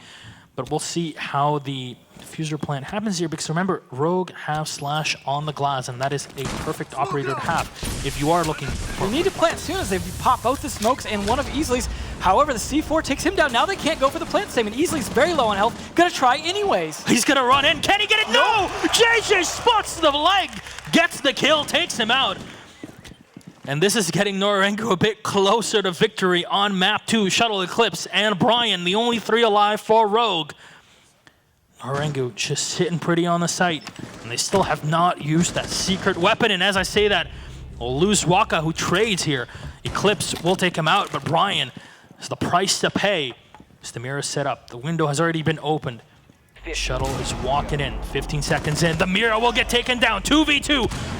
But now they need to come in. They have to play the fights with a 1 kill for JJ, and the last one from JJ as well, who'll land. Stick the landing here with a 3K at the end. NORA-Rengo getting map number 2 with a 5-1 after losing the first one, 6-4. And now, Devin, we get into map number 3. We're gonna go to Bank and see who can cash this one out. Can you imagine one more round for NORA-Rengo last map, and they would be 2-0, taking the W. I remember when we were talking about APAC, the first season that they came in when we were going to Brazil. This is not what we were expecting. We were not expecting APAC to adapt so well. We saw when we were at 6 Invitational with previously Mindfreak, now picked up by one of the most prestigious orgs in esports, Fnatic. They brought it back. They made it to the quarterfinals where they faced off against Black Dragons and went off. Here is NORA-Rengo that's bringing the pain. Yeah. And you know what? Rogue are definitely feeling it. And of course, we'll take a bit of a cooler here for both teams before we head into map number 3. As everybody needs to set up, it is a crucial map. Rogue taking the first one, a 6-4 comeback, and then 4-1, well, 5-1 at the end. This is a tough position for Rogue to be into because this was expected to be probably the easiest match in the setup. However, they go from this match, even if they win it, which they're actually struggling to do at the moment, then they have to go against EG or Penta. Yeah. So Rogue, despite, they have a good replacement for losing Geo, and Shuttle's definitely been showing up, it is a huge struggle for them. This is a team that has always been, they've missed 1 LAN essentially since the very beginning. Despite Infamy, which easily was on, then they picked up to play on their team. So it's been a struggle, and they have yet to win a LAN. They've gotten close before, but they've always kind of struggled at LAN, and this is against a team that was expected to be, I would say, easy, but they are proving to be anything but easy. NORA-Rengo absolutely showing up. They have, against maps that weren't even their pick. Live, love, Lord Tachanka. There you go. You see the crowd cheering. Tachanka bliss. There you go. Sure. Probably not going to see Tachanka played too often here, but you never know. Could happen. Could happen. Well, maybe NORA-Rengo will just pull out the BM at the last map. They're like, you know what? Hey, you want to play Tachanka? We can win it 5-0. A Tachanka spawn peak would be interesting on Bank. Oh god, this is like bringing me back to those casual flashbacks. Yeah, it's like an all-star match all over again. Actually, I can't wait till we have another one of those, because that was a ton of fun. KS definitely watched it and loved it again. NORA-Rengo looking pretty happy, a little excited. I mean, yeah, they lost the first map, but they got so close, and then to do the same thing again and then finish it out on Rogue's map pick is looking, it's got to be a huge confidence booster for that team. Now let's look at Bank. Yeah. This is a map that is an excellent map for Rogue, historically. Yeah, they won it against CLG 5-3 during the season. So they definitely have proven they can play this map well. They have what it takes here. The problem is, NORA-Rengo are just bringing out stuff that we've never really seen. And of course, the biggest thing is that we always talked, Latin America, they have the best aimers in the world. Yeah. After seeing what NORA-Rengo have here, the reaction time from these guys, the pre-fires are on point. They know exactly where to aim for the head in terms of when they're doing these fast peaks. And I don't know if a lot of it's coming down to communication being really good or them just having great game sense in terms of making those peaks the right time. You saw, for example, the fight from Sunrise, peaking the perfect time from the bar, from the pillar. Smoke peaks on the floor as all he has is the mirror telling him he's on the floor peeking through a tiny angle. Absolutely. Yeah. Bloop, gets the kill, runs away. Yeah, and that's really what's winning this. I've seen multiple times now where the Glass players, whether it be Eclipse or Slash, are missing shots, are slow on the shots. We saw, for example, as well, just some of the peaks with the mirror not hitting the shots as well. And it just, honestly, that is losing them. And I hate to rely on gunfights as a thing, but we've seen from the spectator cam, a lot of missed shots from Rogue. Not necessarily missed shots in the sense that they missed, like, you know, what they shot at. It's just not pulling the trigger. Clicking mouse 1 seems to be their #1 problem at the moment. NORA-Rengo just being very good at pre-fire. Absolutely. You said they can use the information that's being relayed from their teammates to directly counter an angle because they know they have the advantage in this one, and that's the confidence. That's something we've actually never seen, a team that is that confident in taking 1v1 fights. We used to say that when Latin America was first in, as I mentioned before, but back then Latin America was not as developed in terms of the deep strategy from other regions. Well, now NORA-Rengo are showing that they have deep strategy and they have that godlike aim. How do you counter that as Rogue? Because it's definitely affecting the mentality. Crossfires, 100% crossfires, making sure that you're ready to trade. We saw a few trades from Rogue, but it seemed like they're going for a lot of individual gunfights. We saw a lot of the rounds they won were down to good teamwork towards the end when they were actually working together to get those flanks, to push on them, to maybe actually like section off those individual players of NORA-Rengo that were going for flanks. Those were the rounds where it worked. But the rounds where they didn't have that teamwork, where you had people like Slash trying to play alone and doing weird things, or you had people just trying to fight gunfights they shouldn't have been fighting and not hitting those shots, it's absolutely not working for them. They need to play a little more conservative in terms of not taking gunfights that they're not winning and not holding angles if they're not ready to click mouse 1 fast enough. Yeah, the thing is, Rogue are not prepared to fight against an opponent like that is that confident. No, they need to. You don't really. You don't have that happens in North America. So this is the thing that they have to adapt on right here at LAN, just making sure that they can take control of those angles, the crossfires, as you mentioned. But ladies and gentlemen, can Rogue make it through and make NA proud, or will Japan rise up this time? 1-1, map 1, Consulate going the way of Rogue in the comeback. Coastline, 5-1, the side of NORA-Rengo. Now we head into map 3, Bank. Let's see who takes this one out. An appropriate finishing map because it determines how much money they're going to be taking home. Now that Japan can finally win money. We're in Atlantic City. Absolutely. They could take it to the casino right away. Just start playing some of that money. But we are going to be starting with Rogue on defense. And of course, Locker, CCTV, not a big surprise there, but this is a team that has some great strategies on Bank. They can play CEO, they can play even open area, as well as tellers. They are viable on all 4 bomb sites on this map, and we will probably see all 4 from these teams. This is the perfect setup, if you ask me, when it comes to defense. Valkyrie, Echo, Mira, Pulse, and Smoke. So 3 people to deny, or 4 people really to deny plant, plus the extra camera work and another C4. Absolutely, because you have 3 C4s rather from Shuttle, Eclipse, and Slash. Then you have the Smokes from Brian and the Yokai denial from Easily. Perfect setup. Now we've still seen, okay, you know, we always talk about a push from servers, etc., but we've even seen drops into Gold Vault. They absolutely can work, but you totally have to catch them off guard. We saw that stealth drop from Gold Vault. Yeah. That was amazing. Right through that hatch that you just see. Thank you very much, Marcio. What I found interesting as well is we see a lot of Echoes play in Garage. They actually open up the wall into Garage from the red hallway, basically, so he can actually, if he's working in Garage, can fire into red hallway if they get in there and be able to help contest it from inside there. Something we see like the late Echo plays factoring in. So I think that was a good choice in setting up that angle for him ahead of time. But we'll see if it comes into play because, ooh, there we go. Some aggressive counter shots. And then unfortunately a missed drone throw is going to slow down this play. He's going to use the second one. There's no delay on this. Obviously he picked up his first one, so that was a good play on Waka's part, conserving that extra drone, saving himself a lot. I mean, he could always go back down and pick up that other one that he missed after as well. So smartly played by Waka. We are going to see the Jackal, always a native to Bank. Loves the Jackal because this is generally his map. He's going to be starting to look for anyone who's leaving their dirty little footprints upstairs. I remember one of the first times we actually saw Jackal being used, and that was on Bank. If you remember, that was Flipside, now SK. Bank was their map. Yeah, exactly 1 year ago in the Season 4 finals. What an anniversary for What an Jackal. anniversary. Happy It's our birthday, anniversary Jackal. as well. This is the first time when we casted a year ago. It's great. You know, So romantic. feels good, man. All right, well, speaking of which, they are taking a lot of control of the top floor. Don't have any roamers upstairs, so they're going to spend the first minute and a half fighting no one basically at this point, but they need to make sure to take map control here, and the Jackal's definitely going to help with that because he can at least make sure that whoever he sees footprint-wise is going to be downstairs. Then once those footprints fade, he can have some idea, but they're going to open up the sidewall first, despite not having a glass or anything for the long angle. This is an interesting choice. He's going to open both, though. Seeing how Waka's been getting these picks here. Now, there you go. That's why you only open this one bit of the wall, because you can walk in and get information on the Pulse, who will try to peek out and get a kill by chucking out the C4, denying the plan. And that's why you're bringing a Mira. That's why you're bringing a Pulse. Oh no, he'll drop one. JJ's ready for the second one. He'll bounce it in. Unfortunately, it will miss. But remember, he has downed Eclipse. That is very important. There is 2 more C4s on the board. There is Shuttle and Slash as well, so that's not the most important, as the Mira window itself is still up.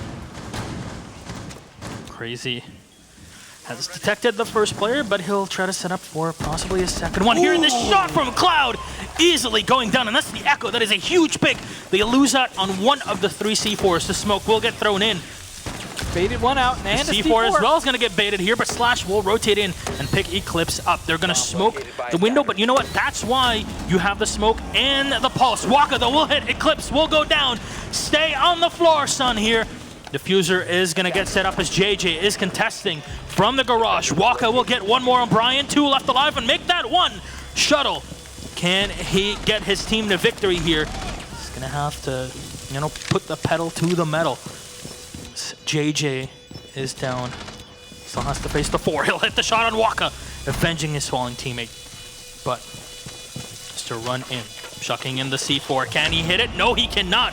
Just more damage done to the Jackal upstairs. Try to find the angle here, but with no time, Mario will come in, land the kill with a bearing 9. Round 1, NORA-Rengo. Great attempt by Shuttle, but wow, too little, too late.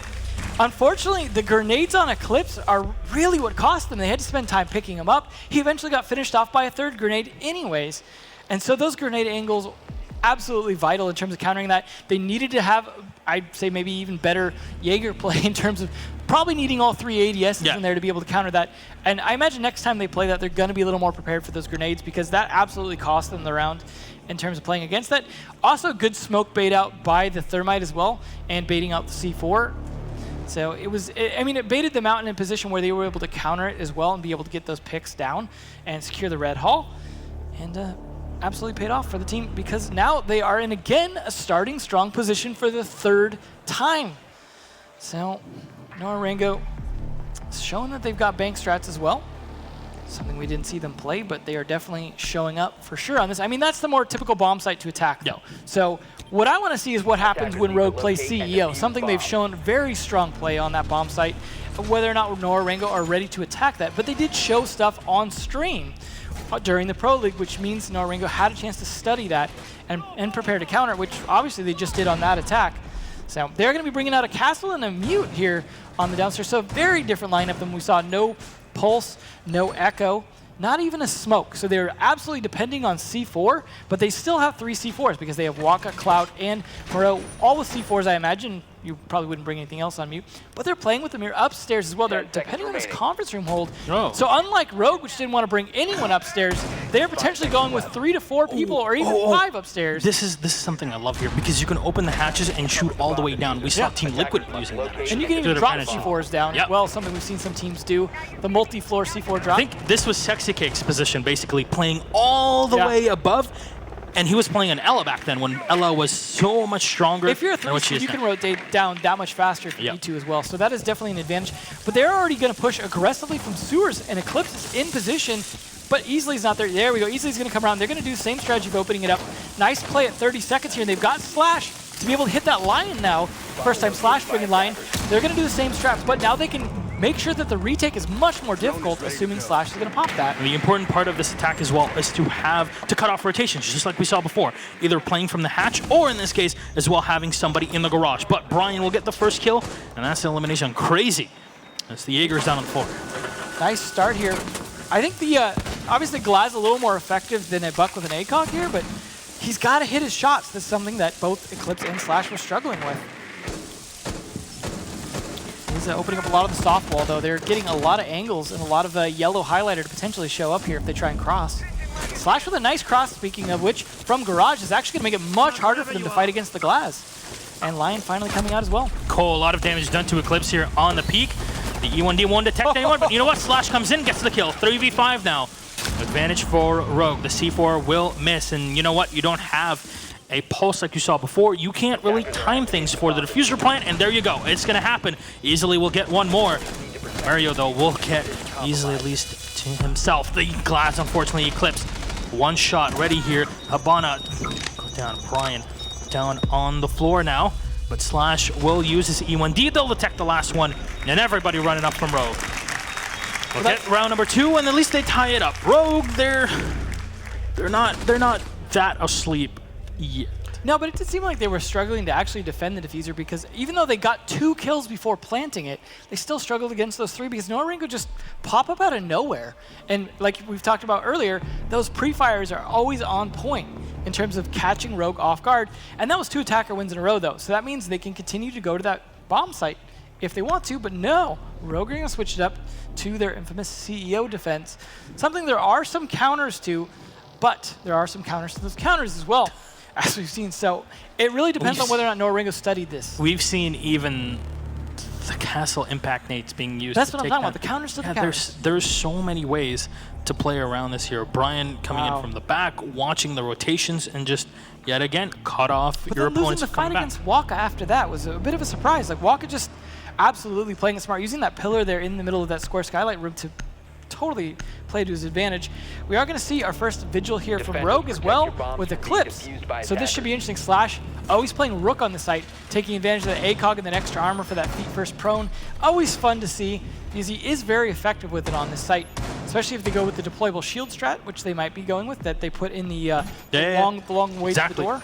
And it's very difficult to fight against that because as an attacker, you have to fight it through the windows. Yeah. And that's a difficult spot to deal with because there's others that can easily pick you up. Here's what's interesting, though. They're not bringing the castle on this. And that is something that was a big factor in when we saw it before in denying those long angles, because the only one that was able to open those up was Glaz or Hibana from a long range. And so they couldn't peek from the long windows of the lobby. Now they can. Now those are just wooden windows that could be shot by anyone. So this seems like an odd choice in what was such an effective defense previously, because Castle is really good at stopping angles from non-soft breachers. I'll remind you again that Rogue does not have a Jaeger, so no ADSs. And when you know this is a 4-meter wall, you can shoot the top side and just, chuck. Not to mention a lot of windows where grenades can be thrown from. Remember, Crazy's bringing the Jackal. He can still use his ITA, which is basically the same shotgun as Mira. A Slash, though, will land the first kill. And he'll take down the IQ. That'll make it a bit more difficult to spot out Eclipse as he's roaming around. And, of course, Shuttles. There's those grenades. Unfortunately, not catching anyone. Ooh, he's ready for a second one, not getting any distance. Slash contesting using that ACOG to full advantage here. But Waka's going to start droning out the site very quickly while they're distracted fighting the windows and get some idea on how to press this. But 2 people in conference is going to be hard to fight. Slash, as you said, still playing behind the conference room. They have opened up Janitor, so they can shoot in if need be. They'll have a mirror window to look through it as well. It's all about turning the 3 rooms into one, janitor, conference, and the actual CEO offices, so that you can rotate fully, as Slash is doing so and gets a second kill on the Waka. That is all the grenades down for his team. So nicely done. And there's a drop. Crazy does spot it, though, so that flank going to be a little less effective from Shuttle, but still something they've got to watch out for. Maybe Crazy can catch his footprints, make him a little bit easier to track. Yeah, the wall has already been opened up, but unfortunately you can't really just crouch in and go, and there's 5 players aiming their rifles and SMGs straight at you. Crazy coming in, looking through into stock, into Janitor. But there's a softball there with a mirror window, so you can get spotted the instant you move, and there you go. There we go, there's the smoke. Oh, C4 from Shuttle, taking him out. Shuttle's playing all the way from below, getting the information from the mirror, the team play, the communication from Rogue on point. Now, NORA-Rengo with 2 players left. Mario yet again making the bearing 9 work. So he runs on in here. You see the wall has been shot to the top to throw in if anything, if need be, but Slash again. 3K now, using it to his advantage, the M5K. And then the last one on the Bandit just to clean it up. Brian will get the last. And Rogue, they'll win this one out as well. CEO, their classic defense. Yeah, absolutely. I'm almost surprised they didn't start with that, because obviously Lockers was one that didn't work out for either team. The question is, will NORA-Rengo go back to it and decide to try and shore up the weaknesses? And they will. Whereas Rogue decided, you know what, let's go with our best play and make sure that we don't start off in a 4-1 situation. Finally, Rogue starting off with a point advantage here for once, and not starting off with 1 point for the entire map. This could be where Rogue finally shows up at a dominating performance here, but we lost a player, so Now a quick break, I imagine, going to happen here so they can get him back in. There you go. In the meantime, we'll check out the highlights of the round. As we'll remind you, this is new stuff we're testing out. And you know what? It's great to be able to see some of the spots because of how hectic Rainbow Six can get at times. Some of the shots you don't get to see during the game. Even though we have the best observer in the world, Marcio, you still will miss a shot or two here and there. And that's why we've got this tech here to try and show you everything that's happening, not missing a single instant Trying of the to action. improve it for y'all. As best we can here. Yeah, that is for sure. Of course, we're testing out a lot of stuff. Next event, well, obviously after DreamHack Austin, will be the Paris Major. And you'll find out more about esports stuff tomorrow as well on that panel. Yes. So should be interesting to hear what's coming in store. A lot of stuff changing in the Pro League for our next season, and well, for our close future in this year. 2018 is definitely the year of Siege, I'll call it Absolutely. Well, NORA-Rengo getting a little prepared. They've had so many advantages that they started to lose on, but I think they've got the confidence to take this to an overtime at this point, just between these two teams and the way they've played so far. We saw an overtime on map 1, but that was after a 3-round comeback in a row. But now NORA-Rengo could be in that same position finally, as Rogue have finally found a map that they're actually playing strong on to start with. We have to give it here for NORA-Rengo. I mean, we always say, oh, hey, APAC.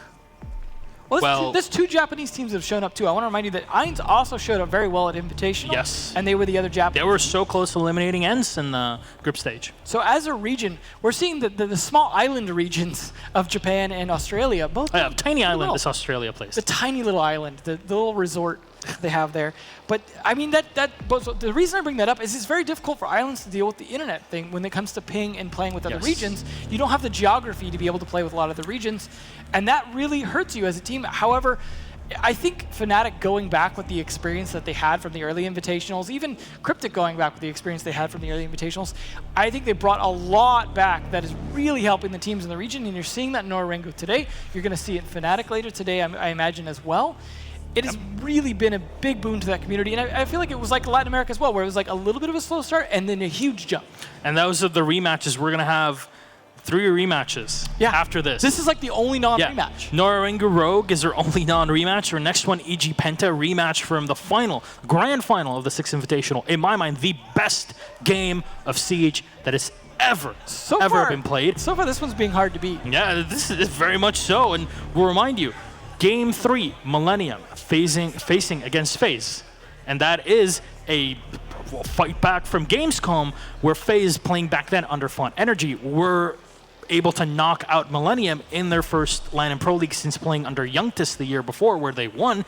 And our last game, of course, Fnatic versus Team Liquid. And in that case, that was a heck of an invitational match as well. That was a heck of a fight. And of course, that ended up going the way of Fnatic, as they were playing their Mind Freak back then. That was 6th Invitational at Montreal. I can't even believe that it's already been 3 months and we're back here. I wish we could do this every day.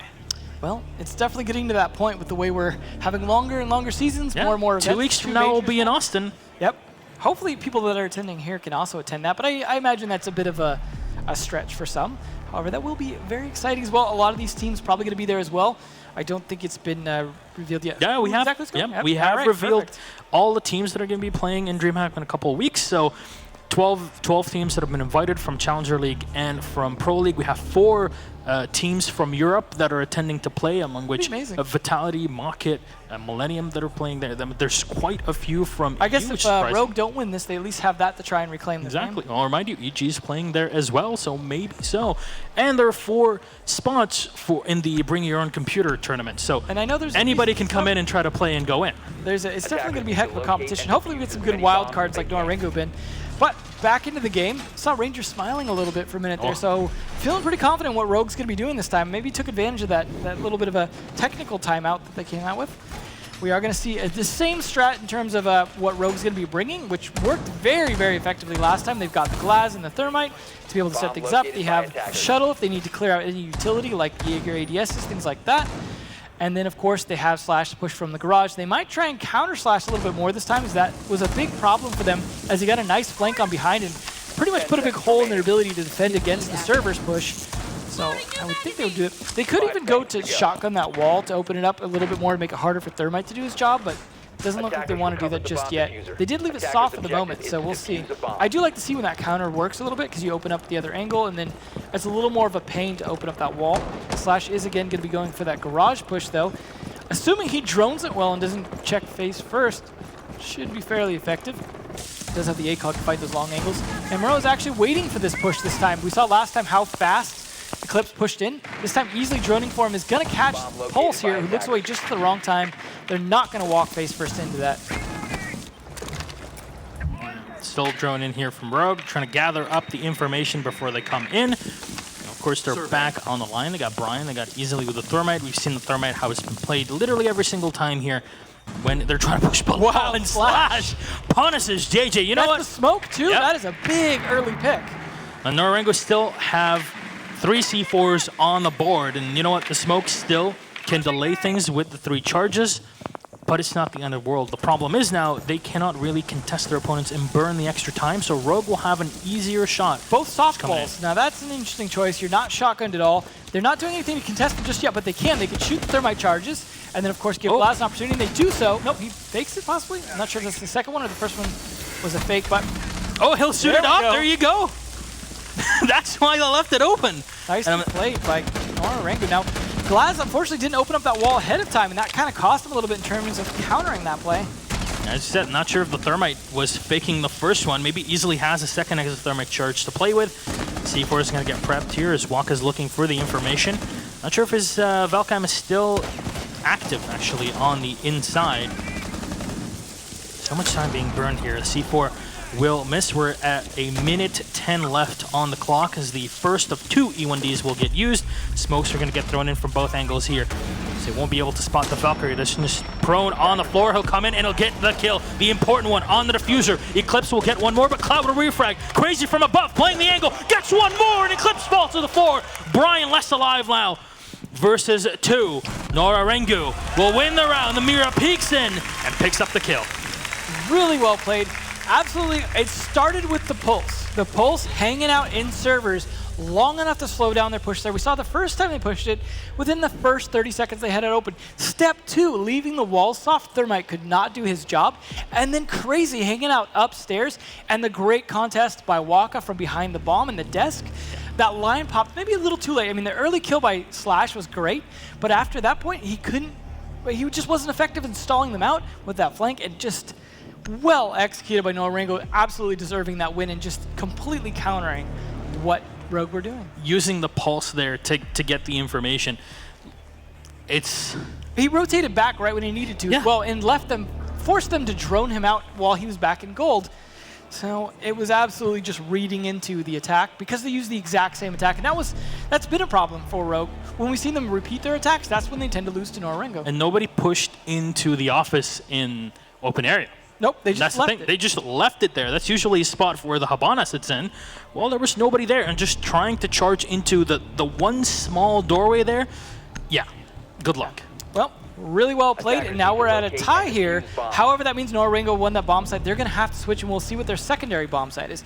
Now, Rogue voluntarily switched last time, so they can go back here either way, and they're going to be back trying lockers for a second time, which I'll remind you they lost the first time. The question is, can they do what NORA-Rengo just did, which is adapt to exactly how the attack was going? They're actually setting up some defense up there in tellers. So last time, if you remember, they played all 5 downstairs, no roam, nothing like that.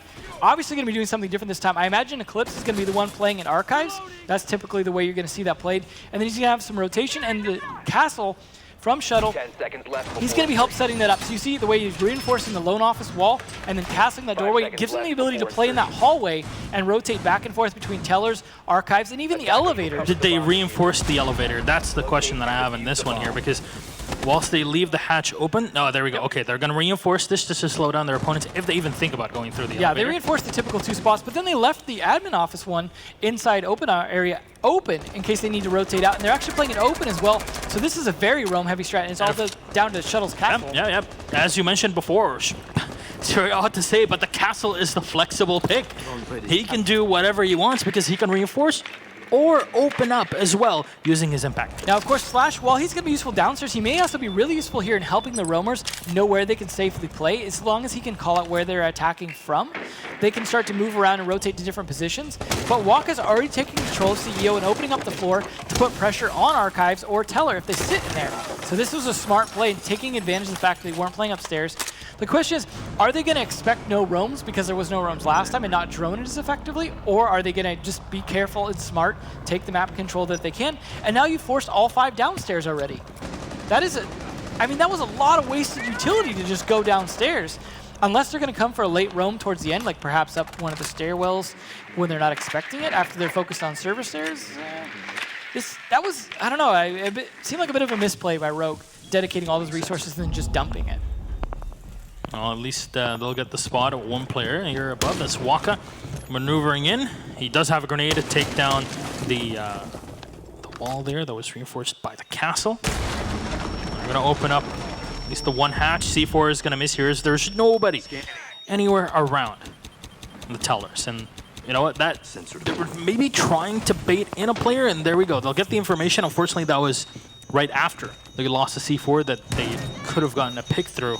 As JJ come in and just try to get an angle. Eclipse the one tap, the oof shot there. Taken down JJ as he falls back the stairs.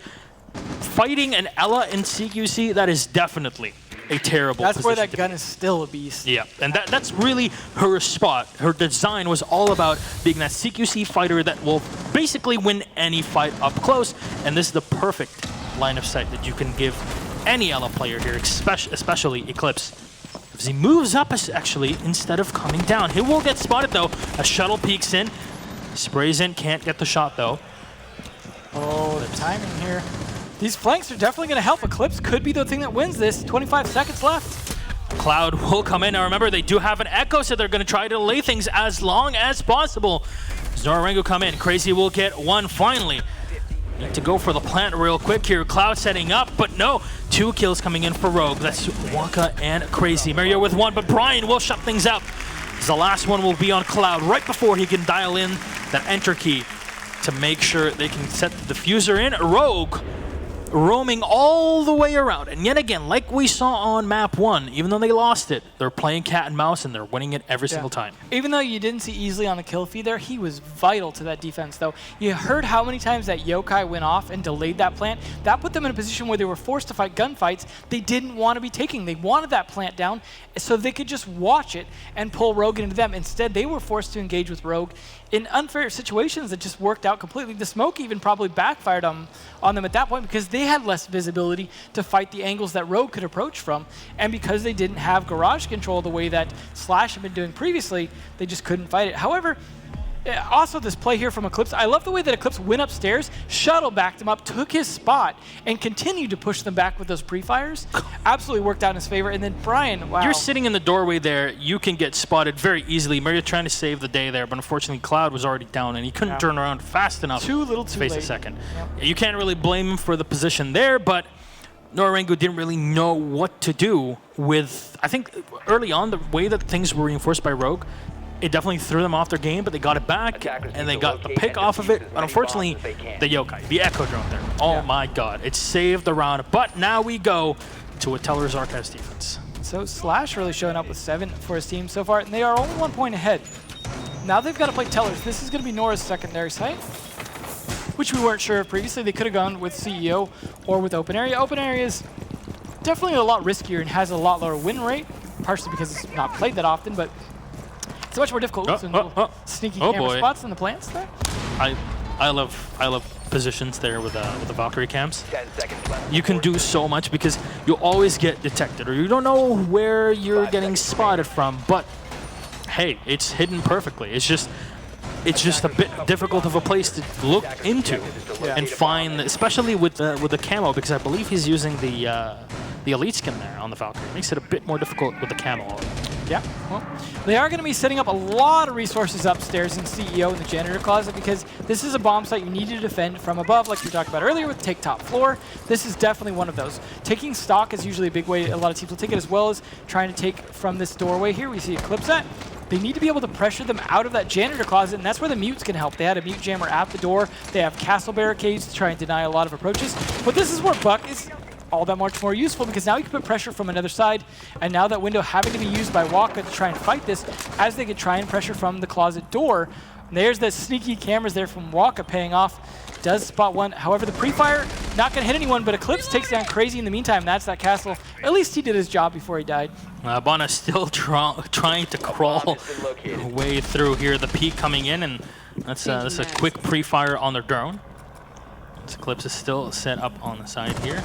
They can begin. They can use two angles to try and pinch things out. As Waka is trying to delay things, we've seen players like Goga burning so much time just by sitting in that janitor area. And you see the sneaky camera. That is so perfect. The peak comes in. Waka gets one. The C4 here will finish off Eclipse to make it 4-4, and they lose the Buck. A big loss here because the Buck is so important to take down the floorboards and try to get picks on anybody who's sitting downstairs. Mario Wolf will basically try to run back, using his Nitro Cell to open up the wall, and still, Valkyrie alive. Oh, the jump in! No, he can get one! But Easy's ready right below him to at least refrag. They turn it into a 3v3. This is too close to call. I don't know what's going on here. Seems like NORA-Rengo are happy with just going off in stunts, and Rogue cannot predict that. They are just going to peek when they need to peek, and Waka playing so smart in his closet. Oh, he'll finally get down. There you go. The drop shot from Shuttle wins it, but Cloud trades it right back onto Easily. The trade's back and forth, 2v2 now, 48 seconds. Last two players alive, of course, the Havana and the Lion. Top stairs here for Rogue. You see JJ and Amir setting up. Try to get some information, but there's only a couple drones left if they would like to use them. They know that both players are downstairs, but they don't have the utility to open up the front wall from the tellers to walk right in. They have to use the doors or to push through from the back of the archives here. The last gas grenade is going to get used with 16 seconds on the clock. Shuttle trying to shut down anybody rotating, and the C4 will miss here. You see they're trying to go for a pinch from one side and the other. Gonna walk in, Brian low in HP, but he'll land the shot on JJ, and Shuttle will get the second. Rogue will be able to bring it back and put the round on the board. Well, that was the one situation where Nora finally didn't trade things. And I gotta give credit to Rogue in terms of making sure that they had trade, and they didn't overplay the janitor closet. There you go, the crowd trying to bring Rogue into this. North American crowd, well, you know what? Brazil, they were very loud. Montreal, they were very loud. Yeah, I don't know Gamescom even, but I'm not sure here. I don't know. Rogue needs your energy if you want them to go through. You'll have to scream a bit louder here because they still need one more round. And maybe we can get Rogue into the semifinals, but right now they still have to shut down NORA-Rengo, as we've seen her Japanese team that is excellent at just getting so aggressive, in-your-face plays, and knowing how to use their communication to pick them off. And here, just Rogue able to fight back in the round, every single round being so close between the two, down to the third map. We've seen Rogue come back before. So far, this is the time when they're not having to, and that is a scary thing for NORA-Rengo, who have been generally the dominant team so far most of the time, outside of that 5-round-in-a-row comeback we saw the very first map.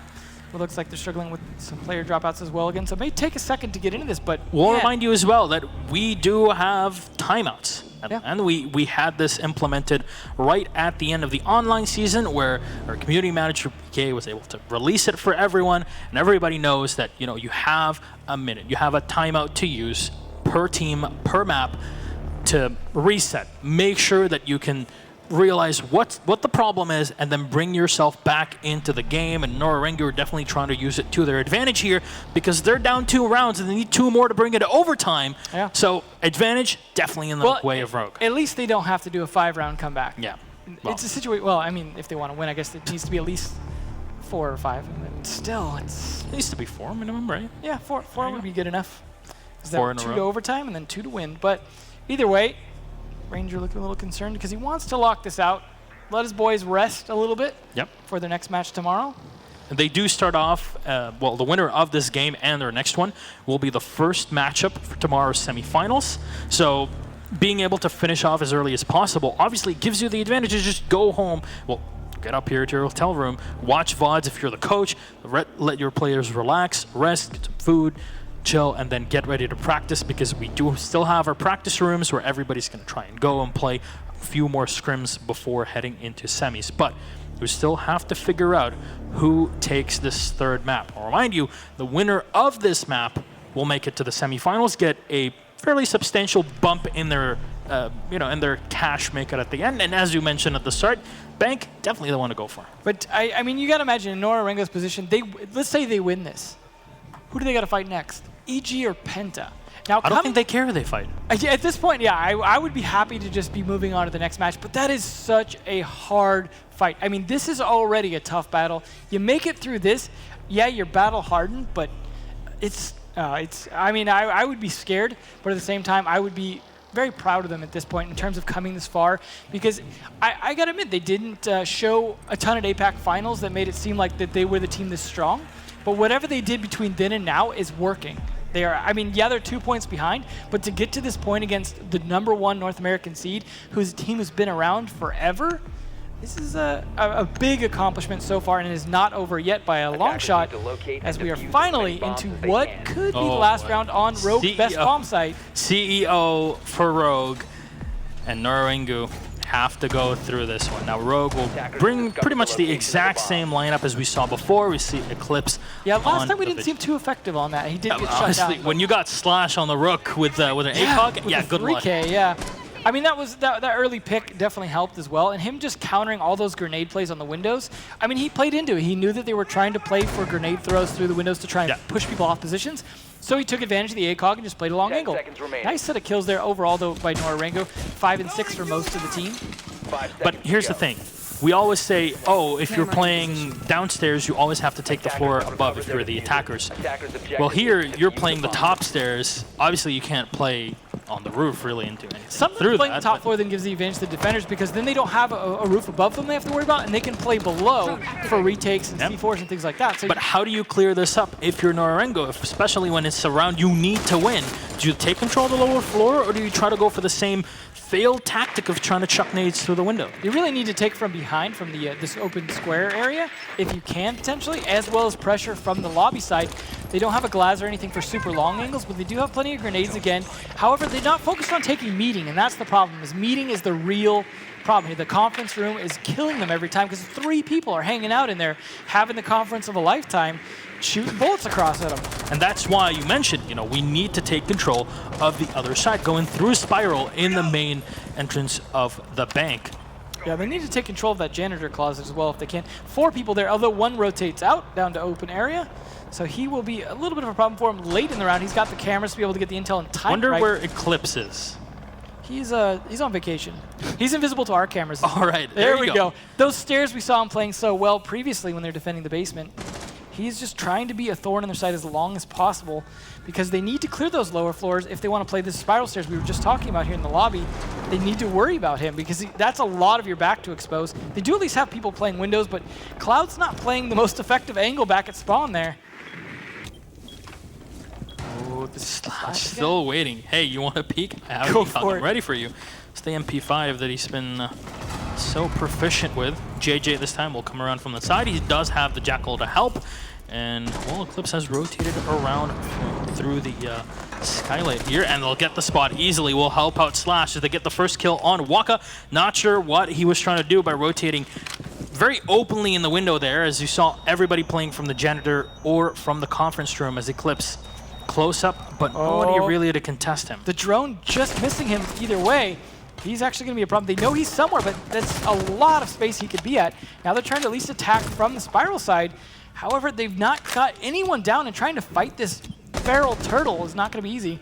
Eclipse is right below NORA-Rengo here as they try to go in, but Crazy will get one, Mario will get another, and Cloud will get a third as well on Rogue, and now they clean up the site. The last 2 alive are Eclipse and Shuttle. The C4 will come in, Cloud will go down. Arrivederci, my friend, but there's still 2 left alive here from Rogue, and the diffuser just gets set here. There you go, JJ will set up right on the CEO desk. they'll try to fight around. Unfortunately, the K1A does not help in that long-range fight, and because the diffuser is elevated, makes it even more difficult for defenders to come back in for the retake. Crazy will get one on Eclipse. The only shuttle alive.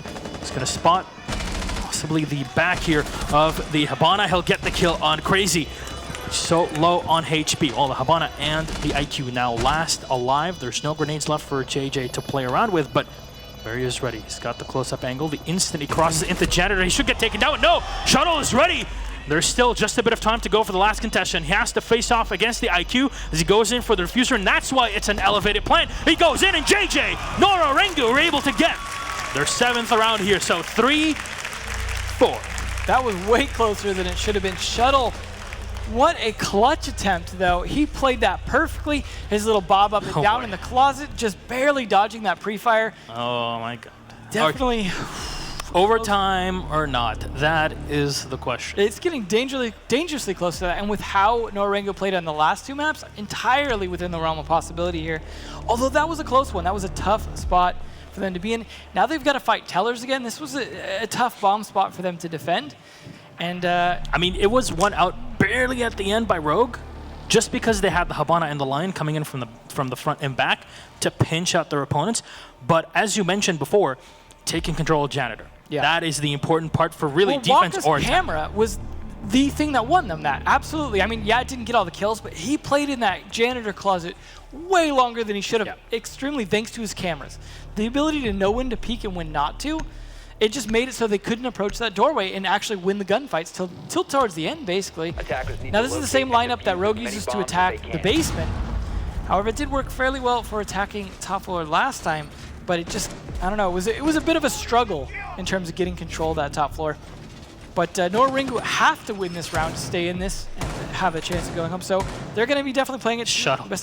Yeah, I mean, you bring in the player that's supposed to, you know, sub in for Gio. Gio's already one of the best players. Reminds me of Uno, right? Where he steps in and you're like, oh, you know, he's a sub kind of, or a new player. Shuttle, the Uno of North America. Actually, that's a very apt description if we're mentioning CLG and ENCE. And Shuttle's a player that goes all the way back to Xbox as well. He was one that joined. Well, that's where it stops then. Uno was on PS4. So. Yeah, so both controller players. That's what it is.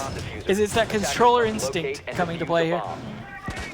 But we'll see. Now, should be interesting this time if they're able to get control. Now, if I remember last time, wasn't I think Slash was on Glaz instead of Eclipse when they went to attack this last time.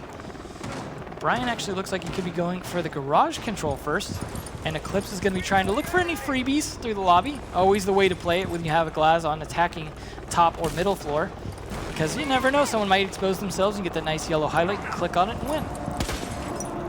Well, honestly, when you're expecting Rogue to bring a Thatcher, it's just better to bring a Mute, because either way they're gonna use one of their EMPs to take the wall down, because it's already reinforced. Why bring the Bandit? You just have the Mute because you can deny so much information, and basically this entire site works around it. And especially if you're gonna hold Janitor, that's even more of a reason to have a Mute, to make it a bit more difficult for your opponents to push anybody playing upstairs out of their position. Now, they need to be a bit more careful in the lobby last time. Last time they jumped over the balcony and got the Glaz because they spent all their time watching this angle and no one's watching upstairs. So it's something they've got to be careful. I mean, they did trade it last time, and here's a nice early Lion from Slash. It's going to be used to clear these roamers out because they're not using them effectively on the plant anyways. Ooh, a little bit of a pullback there on that flash grenade, and Waka finishes off Eclipse. There's again the Glaz out early. But this time with no run out, so they'll be able to conserve the Valkyrie in this position. Eclipse, of course, very important to help the pickoffs because you usually will leave soft walls from Archive looking into Tellers because you'll play the smoke from the back. In this case, you don't have the ability to do so and use the smokes to your advantage. And just through the front door, the only better pick here would be to go on a Thermite, but as I say that, the Lion will go down, which is still a pretty sweet deal. 2 now down with no damage done. Unscathed so far, NORA. Waka is definitely dominating this. When it comes to playing this bomb site, he is the king for right now. But easily at least getting some ground here. Unfortunately, giving away everything by doing that. And having Brian watch that long angle is not the most effective at the moment, because they do not have that Glaz anymore. Probably should have been there earlier to make sure that Glaz... The castle from Crazy comes in. Wow. Shuttle going down now. That is the Thatcher eliminated make things even more difficult. 2 hard breachers left alive, and you know what? I don't know if they took down the mute jammer that was up. And what is NORA-Rengo doing? Wow, Everybody Waka. alive, and Waka with a 3K to end the round there. The C4 knocking at your door there. Well, knocking at your window in this case. The Habana will get Surprise. taken out. Happy birthday, babe. Yeah, here's your loan. Wow, and that's overtime. NORA-Rengo definitely not out of this. Yeah, they come back from a 2-round deficit. All right. Whew, lockers again here from Rogue, something they defended once successfully and failed the other time. So this is statistically 50-50 here. We've seen both Rogue and EG at 6 Invitational getting that energy from the crowd. Well, here 4-4 overtime. 3 rounds in total. If you win 2 out of the 3, you're through. You get a huge bump in the cash that you get at the end. Yeah. You make it to the semis of Pro League Season 7. It's a very prestigious spot. So, who will take this? NORA-Rengo, or will it be the resident North American here of Rogue? Well, time will only tell. Do we have some NORA-Rengo fans out there after those plays? That's Yeah, right. a lot of There we people go. rooting for the underdog as well. They are showing up. All right. Crazy with some great plays there as well. They just knew how to just come out at the right. Again, those pre-fires. They know what they're doing when it comes to peaking. It is I mean, I don't know. Look at perfect. Maybe it's just Perfect. Maybe they're used to high ping, and they just know how to do those fast peaks to their advantage, I guess. Attackers Watch need him to a lot of locate Twitch, and that's for defuse sure. the bomb. All right, ladies and gentlemen. Let's put our hands together here as overtime will kick in. 4-4, map 1 taken by Rogue, map 2 by NORA-Rengo. Japan versus the USA. Who can take this one here? 3 rounds, possibly 2 even. Separate us from the team that'll make it through to the semifinals. And now it's a defense. That'll be the start for Rogue as they play downstairs in CCTV. Either team that wins this has definitely shown they've deserved it though. That's for They've sure. both earned 10 a seconds lot left. of respect in terms of playing this, but this is the same setup we saw Rogue do last time that 5 worked, where they seconds opened up and set up a lot of utility upstairs. Last time they had, I'd say, a good majority of the team upstairs and then rotated them all down. Will they give up the top or the middle floor as quickly as they did last time and waste all those reinforcements and castle barricades? Hard to say, but at least they played it smart and they did win it. But I imagine NORA-Rengo going to be a little more prepared for it this time around. They are looking for any cameras as well, making sure that those are secure. As they do have JJ to be able to look for those for them, so Cloud doesn't have to turn his back. But just being safe, just in case. You never know. Some tricky. We have seen some spawn peeks from Rogue, so you do got to be extra cautious here. This lobby as well is a big open area to just walk on in like that. So he does need to make sure to drone first. Make sure, for example, no one's hiding behind that desk, as they are definitely reinforcing. He sees that wooden barricade, and that's going to be a big tip-off that they're playing there, but Shuttle is forced to rotate out of the elevators. Always check the elevators because you never Always. know who's hiding in there. Waka just opening things up with the skeleton key. He'll force one player out of position here. At least that's one of the roamers. The Ella of Eclipse out of archives. So fall back down on the side. Waka continuing in with the drone. He'll just pick this one up. See, nudges it through.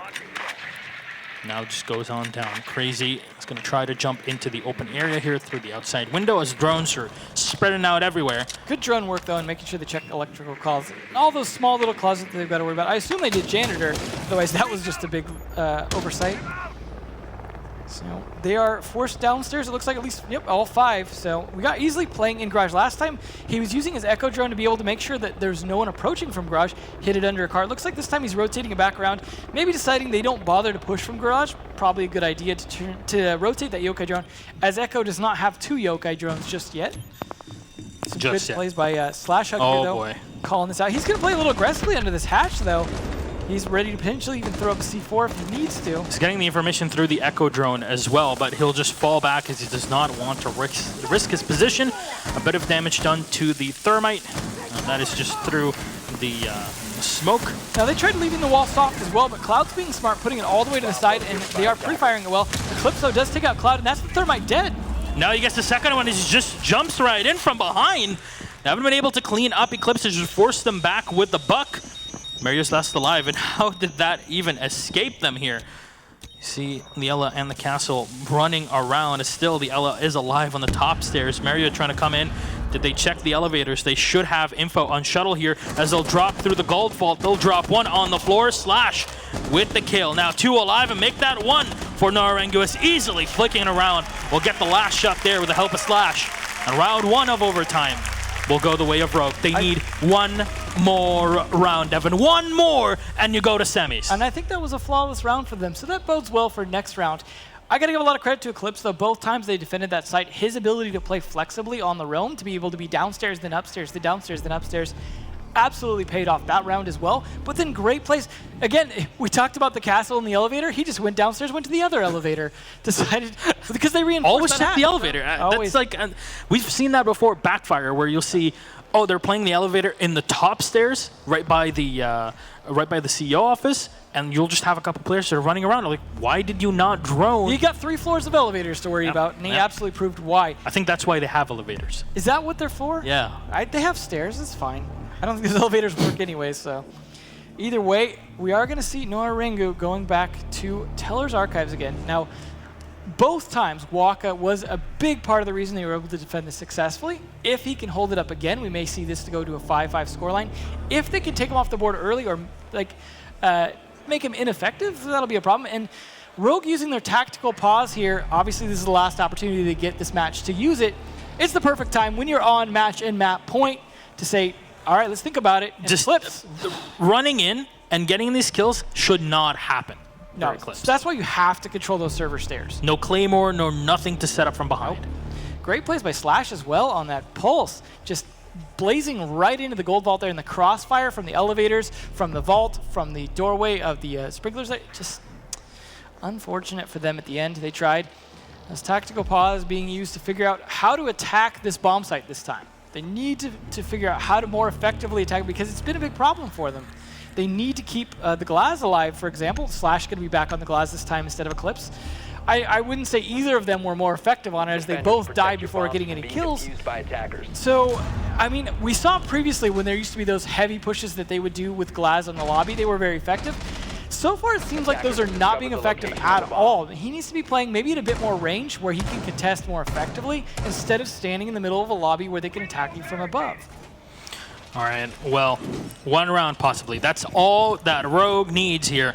And a 5v4 for round 1 in overtime will go to the way of our American team here, at least with the 1 Canadian on it. And that's going to be Waka setting up again in the same planned spot. Using that camo to his advantage.